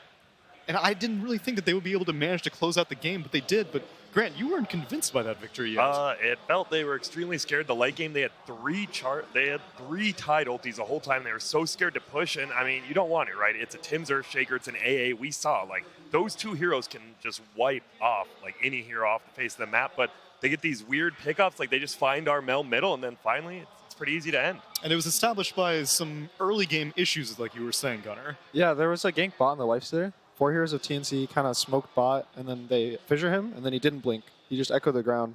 I think that was the big turning point. Before that, Gabby was really strong on the Bristle, and they had stacked for him. They controlled the Aura game. They had this good strat around the Bristle. But I think after that, their snowball they lost control of the map. VG started kind of feeling comfortable about playing around the map. They weren't scared about Echo, and I don't know. I think the game kind of fell out of control. Yeah, I think it's like the BKBs, right? Like, once the Bristleback has to, like, fully commit to a hero, he's chasing after someone else while they're trying to hold anyone, and they just can't get anyone because the Bristle's on this side of the map, and there's 4 other heroes fighting, like, the rest of Vici. And it just felt like Vici did have very good positioning in that game, all things aside. Well, we'll wrap it up here, but we're not wrapping up this series. We still got one more game, and I'm sure Red Eye and his boys have some thoughts of their own. Yeah, I'm sure we do. I mean, gents, another long game. And TNC seem to kind of like these long games, Dendy. They do well most of the time in these long games. They feel like fish in the water in the long games. Yeah. I mean, go ahead. Yeah, and Vici also. They also playing some long games in this tournament, and they also feel pretty confident. And that's why I see this 1-1 score, and it's not surprising me at all. No, it's great for us as well as neutral cap. We always want the best of 3 to go all the way. And I mean, I think Toby said in the exit of that, they're just so closely matched. There's nothing between them. Oh, I mean, absolutely. In terms of both good play and some mistakes as well. We always say, Syndrome made the point, didn't he, during the commentary? Dota is a game full of mistakes. You can't play at that high level perfectly all the way through for a 60-minute game. So the capitalization of those mistakes is also interesting. Toby called it a marathon in his closing statement, and I think that really applies to this series, is that endurance. It's going to wear on you. There are going to be some slip-ups, and we saw some slip-ups on both sides. Our drafting panel talked about the fact that Vici Gaming almost looked a little scared, considering what a big advantage they had with, like, the Tidehunter. They were pretty cautious, and I could see how some of that lost them maybe some fights that they didn't need to, or they could have capitalized further, but also some of it saved them. Just think about the way they played that 5-man, and they all backed up into their shrine, or 5 minutes later, they had another fight in the same area. What did they do? Go to the high ground, drop a ward immediately. I love that idea that Vici Gaming has against TNC. Let TNC crash into you. Yeah. Don't necessarily do it be at some looking point, right? for those fights. Yeah, because they're going to do it at some point. We'll take a look at the scoreboard as well. Fog, in many ways, the longer it went on, the more confident I got for TNC in some ways. But it, again, didn't pan out this time. Why? Explain to the viewer that doesn't watch a lot of Dota why it didn't work out the same as the first game. Well, for this one, in this one at least, some of the times for TNC they've surprised me, but in this one I looked at their draft and they were much more mid-gamey. If they started to lose an advantage in this game, I think that their draft, just based off the heroes that they have, just hit a brick wall. They have a Bristleback and a Razor, which, these heroes, they can dish out a lot of damage if they're ahead, but once you start losing that advantage, a hero like Shadow Demon is going to start really crippling your lineup. That Soul Catcher, we saw it coming out, just brings the Bristle to half HP every single time, so it just changes the whole outcome of what your idea of what the game could actually be. Did you invent a word in there? Lockdown. Mid-gamey. Mid-gamey? Is that one word, or...? I'm down with it. I think mid-gamey. It feels kind of weird. No, I like the fact you... ever heard of mid-gamey before? I like it. Yeah, we'll go with that. You know, it's like, like how food can be a little gamey, right? Huh? Yeah. It's like chewy, right? That's exactly what I was going for. Exactly. Right. So, but I love the fact that he pulled out the Shadow Demon, because that was something that I noticed in the early game, right? This Bristleback had all this farm, and normally in that situation, you're like, God, this Bristleback is actually going to be unkillable. But they had the answer to it. Shadow Demon is easily one of the best counters to Bristleback. And they even... Lifestealer took the Aghanims from the Roche. Yeah. That definitely was supposed to go to DY for the break. Whoopsie. Yeah, they definitely had the tools going into the later game. I think that's maybe why we saw a little bit of backing up coming out from Vici, because looking at their draft, if you get to that later stages, you're going to have these ways to address that Bristle. But maybe it was a strategy where Lifestealer eats a Rubik and gets into Tidehunter. They jump in and hello! Surprise! We hope. Yeah, maybe. All right, good stuff. Thank you very much, gents. Do you know what? I've been mystified this season. We've seen Vici Gaming rise from the ashes of finishing second all the time, but they found the winning formula. But what is that formula? Let's find out.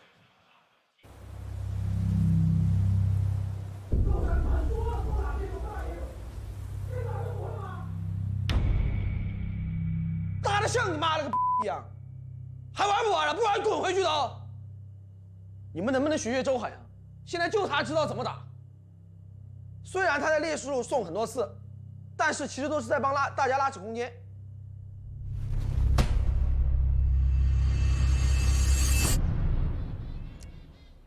皮鞋16个月了。 Make yourself known. We are gonna have Game 5 of a Grand Finals here. 我不知道他是怎么发生的，人刚一选完，回头看他就已经不动了呀，突然就不动了。其实没什么影响，我们还是赢了。最难的就是要不被 RTK 发现啊！我们需要想很多办法，因为他一旦发现了，肯定想要来踢掉皮鞋来跟我们一起打了。 我们宁愿跟死的皮鞋打，也绝不跟 RTK 打。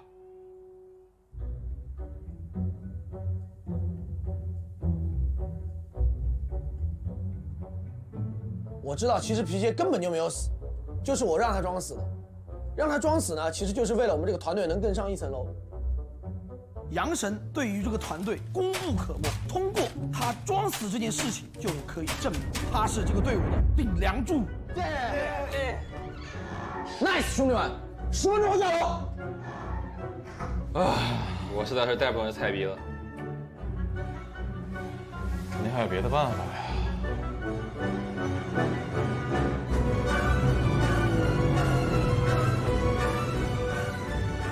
今年 TI 大不同，最终 VG 会举起冠军盾。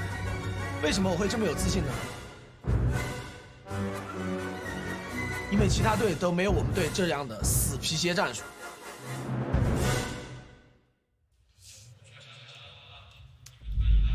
Amazing, absolutely. That was one of my favorite ones we've ever had, I think. It broke all of us at some point. I've actually got tears in the corner of my eye. I couldn't. As soon as I saw Aritika, I said to Denny, I know this is fake. I know, but it feels like it could be real. Like the way he was reacting at the start. I'm very scared of Aritika. Oh, yeah. Very scared. But what a fun piece. That was beautiful. Yeah. I love it. I like how they're all just like, yeah, we don't want to play with ROTK again. I'd rather play with Dead Yang than ROTK. Please don't bring him back. That was good. Yeah, it's a lot of fun. A lot of fun. The memes. Oh, yeah. Chinese memes. I mean, it just started They're the off best right memes. away with him saying, Yang's not dead all the time. He's just been creating space for you. It's not feeding. It's It was a strategy. Yeah. It's a strategy we came up with. We should look forward to game number 3. Dendy, game 3. Yay! Yeah. Let's love game 3s. Especially when it's a couple of teams who are very closely matched like this. There's nothing between them, is there? Interesting. I'm not sure who's gonna win. I'm still thinking it might be Vici. Okay. Yeah. I mean, they were the favourites, Cap. Let's be honest. Yeah, I know TNC have done really well and exceeded expectations in many respects in making the upper bracket because many people thought they would end up in the lower. But they're not far away. This is, regardless of the result now, I think they all get confidence from this, surely. Yeah, absolutely. I think that they've had 2 very close games against Vici Gaming, who are one of the favorites of this tournament. And you're in this situation where it has been quite the marathon. It's been quite the endurance test. If you're TNC, you've got something special about you that just always fires you up when it comes to these close matches. You want to be able to take down the big giants of Dota.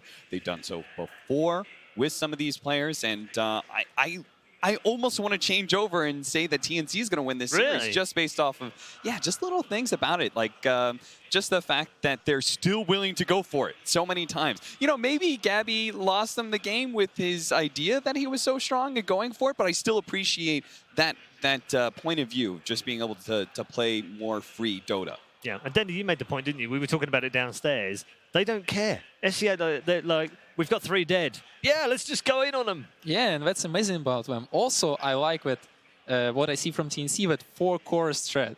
I mean, that's really cool. That's something interesting. I see that teams and Kukuwe always have almost same network. Sometimes teams even go further as position 4. Yeah. So that's pretty interesting. It's something new. We don't see that much out here. And it's working for them. So it's really fun to watch. Yeah, saw that in game 1, didn't we, with the Tiny?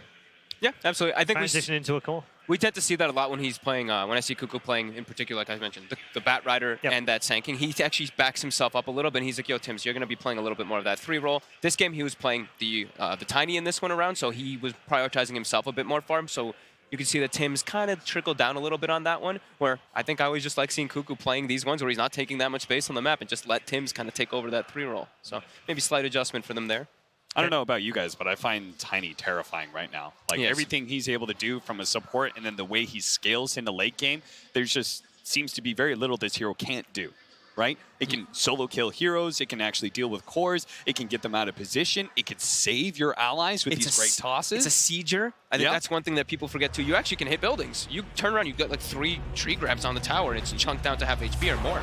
So players are coming back out into the arena for game number 3. A game where perhaps Vici weren't expecting to have to play, and as Toby1 has already said, this is a marathon, not a sprint, and they are getting themselves back to their booths. They'll get ready and set for draft number 3, and TNC are pushing Vici Gaming all the way. And remember, this is one of the very best teams of the year. I know they might not have been on your radar if you don't follow Dota that often. Maybe you tune in once a year to TI and you're looking at them thinking, I don't really know who these guys are. Well, these guys have been fantastic through 2019. They've won 2 majors. They've been competitive in everything they've played in. You can never count them out. On paper, Kat, before we came here, if we'd said the upper bracket's going to be TNC versus Vici, everyone, to a man, we'd have all gone, Vici will win that. Yeah, I definitely think so. But a lot of these TNC players are stepping up. I think that one of the biggest names coming out of this series and a lot of the group stage has been Armel. The story of him in Southeast Asia was always the fact that like it was a little bit hard for him to find a team initially. He was hard to work with, but everyone, no matter how you felt about him personally, respected. They said he was super skilled. And he finally shows up on TNC, and I think that this year has really been a showing of just consistent, strong performances, right? There are very few games where I look at it and I'm like, oh, Armel lost them the game. No, more often than not, it's going to be him carrying them the game. Yeah, and you pointed out, haven't you? I mean, good old support bros, we have to stick together. You put out they've got a couple of great supports in this team as well. They do, on both sides. Got to be looking at both sides. I mean, we saw what they were able to do even with like Fade in that game as of Rubik, and then on TNC also, whenever they're playing AU's playing something at Chen, like there's just so many different varieties. I mean, Dota's just gotten to the point where everybody has a more impactful role, and that's what makes it so much better to watch. Because back in the day, you see a support and you're like, how is this guy? The game's going late. The hell is this Rubik gonna do? He doesn't do anything. Now you have all these like plethora of spells and combinations, talents. Makes the game so much more exciting. It does. And then you pointed out that it's a much more flexible game now. Because you can have that 4 can suddenly become a core at 30, 40 minutes whenever it wants to. And even Secret, they move stuff around all over the place. Like their 3 becomes a 4, sometimes their 5's farming. They don't really follow the classic rules of Dota. It makes it much more interesting. It's up to teams how do you split the entire farm on map. And if you watch, for example, IE bots, they split between 5, yes? And then some have greedier positions. I was gonna. I don't know if that works all the time for the AI, but yeah. I mean, so it's up for teams, and when we see some special, for example, splitting of farm on TNC side, and it's really cool. It's interesting. It's like it's more space for creativity. It's more space for finding out something new and fun, and exciting. So. Yeah. And that's what's awesome about both these teams, right? Is that they are both young, and we've seen from interviews on both sides that that youth and all the fresh ideas that they bring to the table, that's what they say is their greatest strength. Vici Gaming just had an interview where they were talking about the fact that they were willing to work around each other and go for these new ideas. And then you've got the old dog in ROTK who's going to, still solidify the basics of Dota and what remains to be true. But all these other guys and the players, they're down for these new, fresh ideas. Right. They even tried Core IO. Absolutely, yeah. Thank you very much, gents. It is time to get into game number 3. Virtus.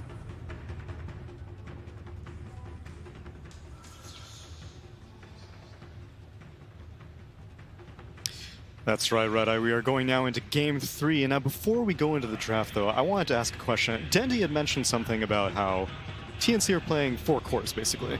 And to me, that's a marked difference from the Raven era TNC, where it's usually like, give him a Terrorblade, give him a Spectre. He was the man. He was the man, the myth. And I'm surprised that a TNC like this, maybe it's because of Heen's influence, but Gunnar, they've been able to transition into this pretty smoothly. Is it because the meta encourages a 4-core kind of thing, or is it just a stylistic choice? The meta kind of encourages it right now with the new Axe changes, new Roche changes, talent changes as well for supports have made them a lot stronger than they used to be. Like, a couple patches ago, like TB was like broken. He would just farm the whole map, And now the map's a lot harder to farm as a core, like by yourself, and get the highest net worth in the game. So a lot more teams are having a lot more greedier 3s and greedier 4s, and they play more as a team, and they play it as a team game, not as a win me the game. Win me the game. It's just, you know, we'll make space for you. There's so many items now. You get 2 tomes at level 10. You get the Aghanim's Blessing, which obviously should have gone to the 5 that game. Like, it bolsters these supports. Like, they all have GPM talents at 10 or 15 now. Like, it just makes sense to pick these later game supports. Yeah, and that's why Tiny is proving to be so important and a hero that Vici Gaming does not fear, as we see the ban still respect banning that Chen from AU. Sorry, I'm just really surprised TNC didn't ban Tide. Yeah. Like, they banned it the first game, they let it through last game, he owned, and I think if Vici just gonna pick it up again if TNC doesn't. I'm more scared of the Shadow Demon. I think that kind of ruined TNC's strat last game. The Bristleback got really hard countered.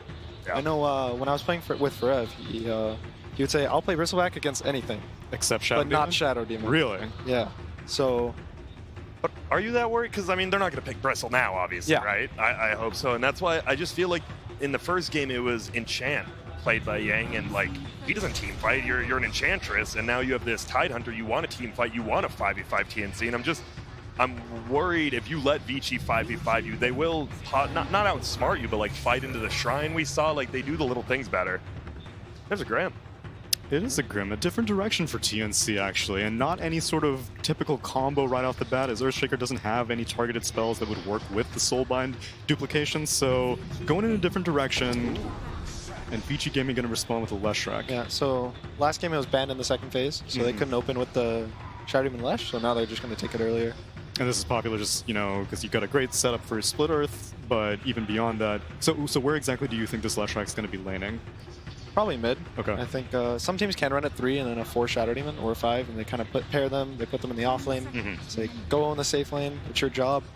Yeah, and not only is it a great setup, right? Lesh is one of those heroes that needs a save. You don't have a blade. Yes. You don't have one of those things. And the fact Shadow Demon can set up and save you is so good for the hero. Because that hero just pumps out the damage. Like, Leshrac is so scary. For the longest period of time, Leshrac's Yule's timing was so critical, because not only was it giving you mana regen, but it meant that a hero that needs to be in the fight can actually live for more than like 5 seconds of Pulse Nova damage. Yeah, that's why you'll see a lot of teams pick Oracle with Lesh. Right. Because they give him the save. He stays alive 5 extra seconds. That's like 1,000 damage he pumps out on every hero per second. It's crazy. I also like that they picked the Lesh over the Tide Hunter because of the Grim. I think it's a response to the Grim. His Phantom Embrace doesn't get purged by the Kraken Shell. True. One of the few things, yeah. Yeah, so you can silence the Tide. He can't really get his Ravage off. You know, if you grip him with the ult, with the Grim ult, they can't like split. The Tide gets stuck. So I like that they're kind of changing it up.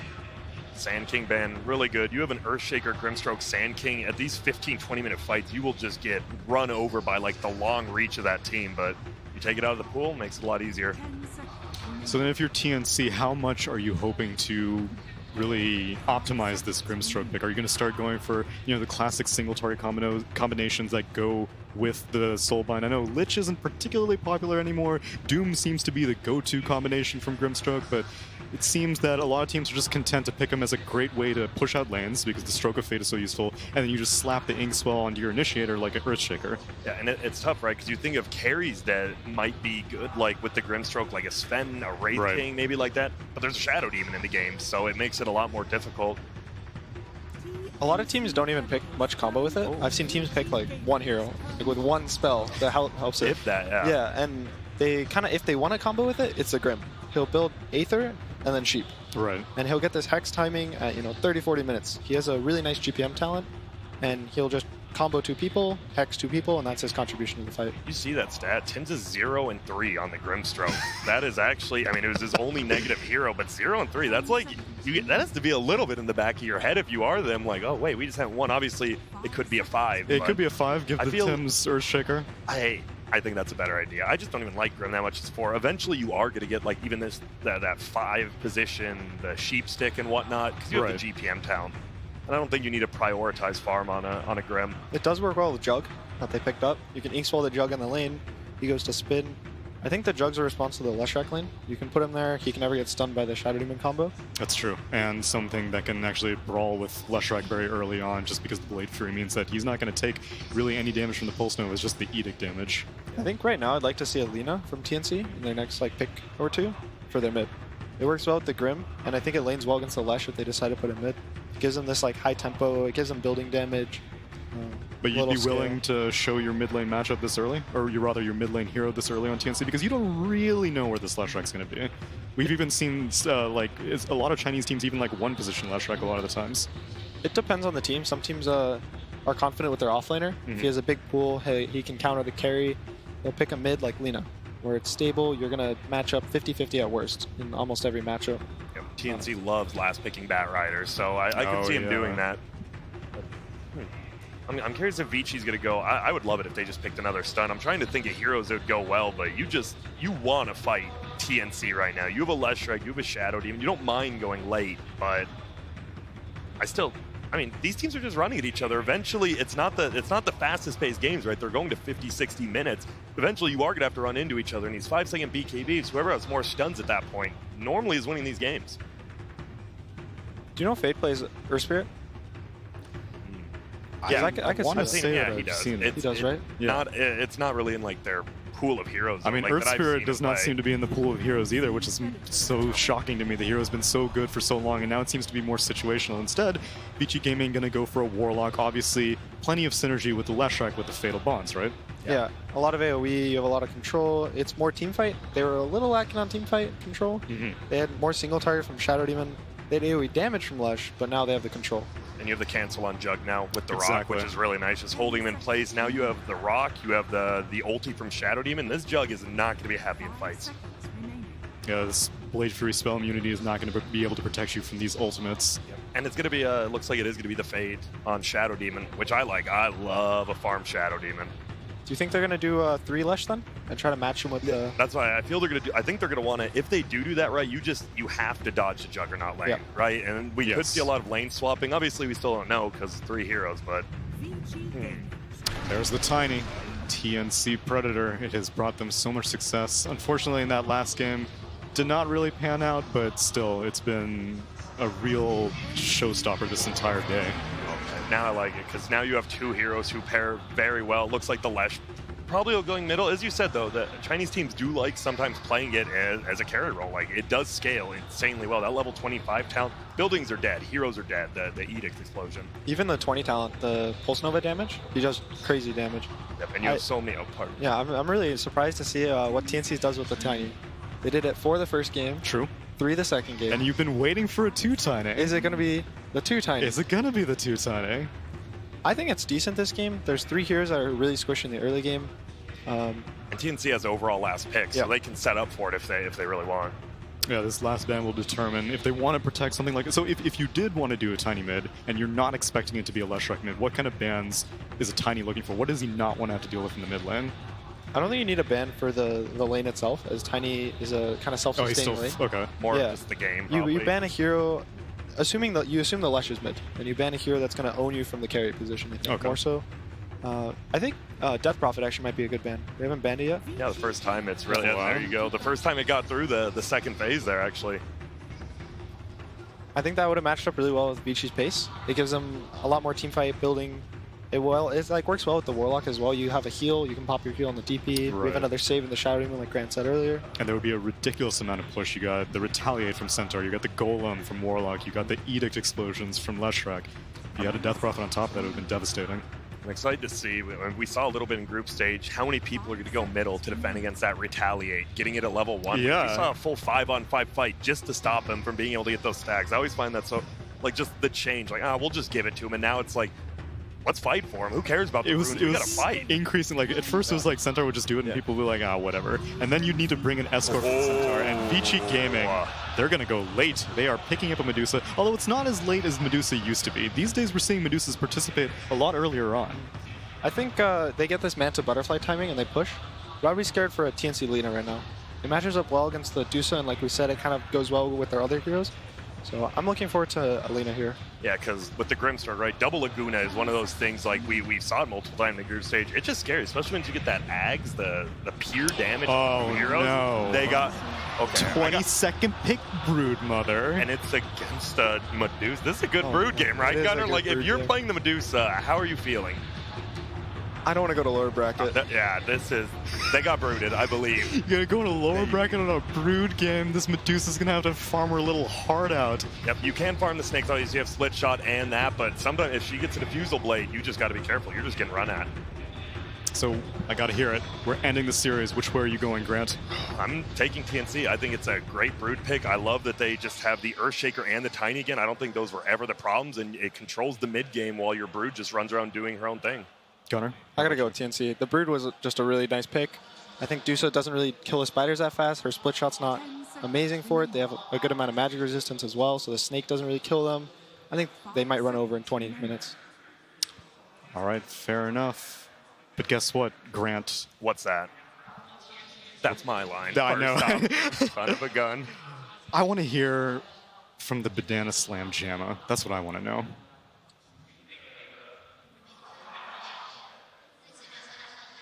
Going into this last game, I was thinking from the first two games, they both went over an hour long. And I was like, who's going to have the better late game? And I looked at Vici's draft, and I was feeling really good. The Medusa, the Warlock behind, the Shadow Demon save. Felt like they were going to have a really hard time fighting into this Medusa. And then suddenly you get this last pick brood. And I think TNC's on this timer where they have to hit the mid game really hard, snowball off the lanes. If it does go late, I favor Vici, but I don't know. They have no way to deal with Broodmother early on in the game, and I'm scared for them about as scared for them as I am of spiders. So let's find out how this game's going to go from Toby, Juan, and Synderen. You know, spiders are terrifying. Like, absolutely terrifying. And it looks to be the same thing here in the draft, man. Like, what is the answer? How do they find the clearance? How do they survive longer than 20 minutes that the draft panel put us on a clock for? Real life spiders don't look like that. Unfortunately. I don't know. I mean, I don't- You haven't seen Australian spiders. It would be pretty terrifying if you saw that spider in real life. Not just size, but also looks with like the cosmetics and everything it has on it. Yeah, this is a really great last pick brood from TNC. I think if you're Vici Gaming, your solution is to put the Centaur mid. I don't think there's any other way you deal with this. You play the Medusa safe lane with the Warlock, and then you offlane Shadow Demon Leshrac. Perhaps you could do some tri-lane shenanigans and leave the Dusa solo and let her suffer a little bit. But I think the dual lane setup is the only thing you can really do. So what TNC should be looking at is, if the lanes are super predictable for them, which they kind of should be, put the ideal lanes. You keep your brood mid, even if it's against Centaur, that's completely fine. But how can you punish one of the side lanes? Do you leave a hero solo and do some super strong tri-lane with the Grimstroke and Juggernaut, or do you also do a 2-on-2 match where you can beat them in perhaps all three lanes if everything goes right? That'd be very advantageous, and that would put at least like if they could win all three lanes, TNC would be very happy because they can potentially stick to that 20-minute timer. But I also like the combinations that VG Gaming have, where you have the SD as well as Leshrac. It's a classic, it works really well. DY, if you can get early levels and you actually have a rock to drop, if you actually have Fatal Bonds, if you have some kind of control that's able to amplify the damage that Paparazzi as well as Ari may be missing in the early part of the game, then this is a better advantage too. And it feels like, while there's not a Magnus in this game, the rock drop is still able to cause a lot of problems. Same with the Stampede. How does TNC stay on top of them, or does it not matter? Do you just keep pushing anyway? I mean, I'm pretty convinced that if this goes late, Vici Gaming will win this game, because they have some good late-game solutions for Brood. They just don't have the early mid-game solutions for Brood. And Brood has a tendency to either win games in 30, 35 minutes, or sometimes maybe 40, or lose most of the time when it goes very late because the hero falls off. Whereas a hero like Medusa scales very well into late game. So does Centaur, so does Leshrac, and their two supports. All of Vici's heroes are amazing in long games. So, yep, you got to hit that timing for TNC, and a lot of it is going to come from Armel. So keep a close eye on his lane. We have seen some Broodmothers have more success in the late game just because of the change to the webs. Yes. And that's one thing they can do when the late game comes up. Ori's already being heavily attacked up on top lane. Tims has Toss. He's going to throw him back a long, long way. Ori's already used the Mystic Snake as much as he can, but there's no regeneration. Gabby gets the first blood up on top lane, and DY, there's nothing he can do about it. He hasn't even leveled an ability yet. And every time, this will happen again. Tims with another toss. The early aggression. They cannot allow this to happen. DY, now he'll level up the Shadow Word. He's putting it onto Tims. He wants some level, some rebuttal, one more attack. It may be enough. Yeah, it will be. The Shadow Word will tick him down. Tango. And DY, well, he's, yeah, Tango. Actually, is it still? Tango. It's enough. Tango is good. Tango. Close call, though. but he got out. And yeah, this tri lane is super strong. TNC has a true kill lane here with Grim, Tiny, Jugger. It's only going to get worse when both Grim and Tiny hit level 2, so that they have Inkswell and Avalanche, as Tims will not deny himself to the mid go tower. suicide to the mid tower. Hey, but shared bounty, right? Yep. Everyone gets some money. And Cuckoo's getting pounded on the bottom lane. He's looking for some CS, but he's 10-2 to the 2-0. Right, of himself 2-0. But Paparazzi's trying to do some damage directly into Cuckoo. No points up in Edict just yet. They're using Disruption, Lightning, Split Earth, anything they could do to harass him down. He's down to 3 tangos after burning through a couple more as well as south. That's the price they'll pay. But if they can shut down Medusa really hard, it's great news for them. When it's going to come to pushing and ending the game, though, you might want Leshrac to have a slightly worse game than this because it's such a strong team fighter with a lot of damage output with the right items. But as the panel talked about, there's some serious bursts on the Radiant side from Tiny and the Juggernaut Omnislash as well. You can probably deal with Leshrac pretty well. And defensive ward from DY is down, so they can at least see where Tims is moving. They probably would have liked to get it on the other side of the tree line, but Fatal bonds Tims and AU to the camp. Tims with the Avalanche. Doesn't want to come close enough. Yep, it will in fact be the Grimstroke. And DY wants to help out. He's just got some damage into the Grimstroke, and that's all. Ori is totally dead. The shields are nowhere near strong enough. And it's just a terrible game for the Deucer now. And I just saw Yang jump, I think, like 10 CS. One double edge on the Spiders. Okay, he just went up another 5 CS. He's going to rush Vanguard. Then he's pretty safe made against the Broodmother. What generally happens in Brood matchups like these is that Brood will retreat to the jungle and just out-farm you. Will farm wave and jungle camps, and Yang will just sit there and get only the wave. But Centaur's biggest advantage in this lane, to an extent, apart from being able to be there, is that if Brood leaves, he's going to take the tower with Retaliate. So you put a little bit of extra pressure on that mid-hero to stick around, and will probably limit Armel's farm by a little bit. It's going to be annoying now. It buys some good time, more than anything else. And that's what Vici Gaming need. Still get Leshrac up there, top 3 net worths. Only one of them belongs to TNC. Brood's still a little bit further behind. We know that will start to scale once Brood. Bottom lane. Oh, they're actually going again. Yep. Cuckoo trapped out. Fade. Well, he's getting a lot of poison stacks on him. That's 4. One more, not even needing it. He just pops him anyway. Then up on top, Tims going once again, DY. And this top lane eventually is going to have some diminishing returns. Tims is going in very deep. Nice Puts the toss. Shadow Word on him, tosses him back over towards Grimstroke. Tims, or DY was not expecting Tims to be able to find the toss there. He was standing in the middle of the creep wave, but Tims found the right angle to be closest to the Warlock and toss him away, and they get a nice kill there. Warlock will be respawning and be able to reconnect for the bounty runes, but I don't think Vici Gaming have any intent on trying to do anything on the top runes. Rather, push out bottom lane with the Leshrac and try to get those runes, as Shaker has... He's abandoned. He's gone woods. Yeah, he's gone bush. That's... Somebody's got to go bottom. You don't give up a lane at 5 minutes like this. I don't think that cannot be worth it with the heroes that they have. No, that's like full free farm for Paparazzi. That's one thing. It's also all this golden experience you're losing by not having a hero in this lane. Like, sure, you get some stuff in the jungle, but that's not ideal. Unless they're thinking about lane switching. You've hit pretty heavily into the Deucer. Like, is there a need to actually bring some pressure down against the Leshrac? I think that ship has kind of sailed for the laning stage, unless you bring 2 or 3 heroes down there. There's nobody who can go down here on his own and stop this Leshrac from doing what it's doing. The problem is if they don't do it, he's just going to push the towers. It's level 3 Edict. These towers fall really quickly.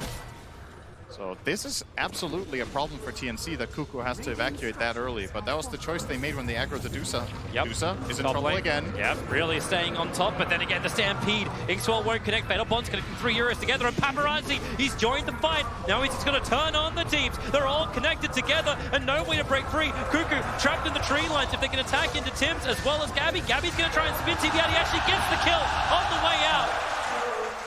Tims is doing some damage into AU, but he's back home safely, regenerating up. And these fights are only going to get worse now. If you try to dive, now that Leshrac has Pulse Nova, when he shows up, he's like double his damage in these kind of fights. So you've got to be super careful with how deep you dive as TNC. You got the kill that you came for, but it cost you 2 cores. Hey, someone's going to go back down bottom lane as well. SD is now alone down there. Yeah. He didn't have to come for the fight. They sent in Paparazzi because they realized they needed the damage output from him. And what happened to Leshrac? He has now skyrocketed up to #1 in the net worth, 3.6k. And he can build some very, very large items very early on in this game. Like you're 6-7 minutes into the game, efficiency shrine just for good luck. Yang has already finished up the Vanguard. Paparazzi, what do we got coming out in the Courier? It's not for him. It's not for him, you're right. He was looking at a Bracer as well as a Null. He's quick buying Bracer. I think it's a really good choice. Maybe you get Bracer and then Yules, or maybe you get, I don't think you get 2 Braces and 1 Null. That seems a little bit overkill, but the Bracer would be fine. And yeah, we see it. Gabby has to go bottom now, because, you know, somebody's got to be down here. Yep. And he does the long run from base to bottom, because he died TPing out from top. AU. Do they see him? Do they see him moving around the tree line? He drops down his Observer Ward, instantly dewarded. That's actually munched on by Ori, so hey, efficiency tango.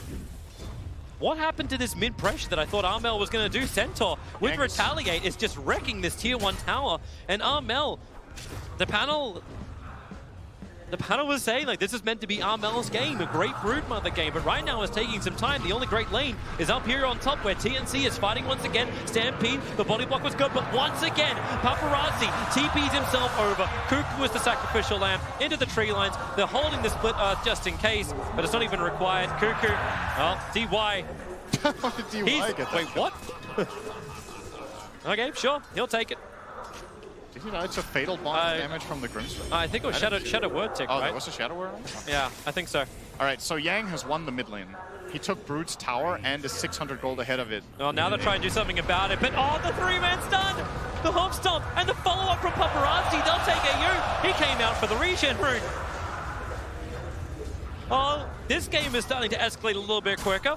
We were talking about TNC potentially winning all 3 lanes with great matchups, and now it feels like all 3 lanes, or at least 2 of them, have gone the way of Vici Gaming.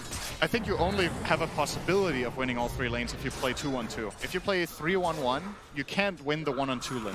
And that one was lost really hard. The Shaker against the Leshrac plus Shadow Demon lane. And the Brood against Centaur, I would have said beforehand that that is not a Brood-favored matchup in the beginning, but that Brood can win it by farming, and eventually Armel will do that. But he lost his tower min at 730. I don't think that's as early as this would usually go, but Yang is super experienced with playing the Centaur, and he's having a wonderful game. 113 CS min at 9. I guess some of them are Spiderlings, but that's also telling, right? If he kills this many spiders, maybe Armel isn't in his right element on this hero in this game. Yeah, he was throwing him in like great in the Grups, right? Yeah, he did.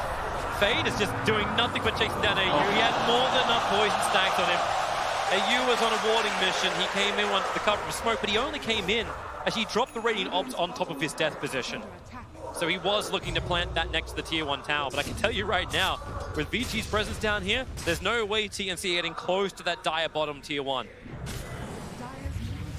But with Leshrac arriving, 4 points up and Edict to push the wave, take it back. Looks like Armel's getting some damage into that mid tower, bringing it down to half-life as Yang had abandoned his post for a moment. And the catch-up is happening, as you said. Hand of Minus is over in Armel. He's building into the Aghanim Scepter, rushing it up, realizing he needs to have a large amount of control across this map. Yeah, he needs to farm a lot this game. But already, that is already a bit of a problem. If your Broodmother needs to, not that Brood needs to farm a lot, Brood always needs to farm a lot, but that it feels like he needs to catch up in a game where we talk about Vici Gaming having the better late game and the overall early stage went well for them. This is very quickly becoming a problem. The win expectancy is 75% for Vici Gaming, and we're only 10 minutes in. And it's just this early mid tower and this golden experience lead that they have from the laning stages is quickly becoming a problem for TNC to deal with. And look at the confidence from Yang. He doesn't care about coming high ground with a double edge Armel. And that's some spill damage up on top. Paparazzi, Invis Rune looking to prep up. It's a toss back. They don't even know Leshrac. Actually, yeah, they do. He walked just in range of the sentry ward. That's why Tims threw out the toss straight away. But Stampede, now they're chasing after Tims. What's he got? He's got toss off cooldown. He'll throw Paparazzi away, but Purge is up. Split Earth will easily be able to connect. And the tiny wall fall, Paparazzi claiming his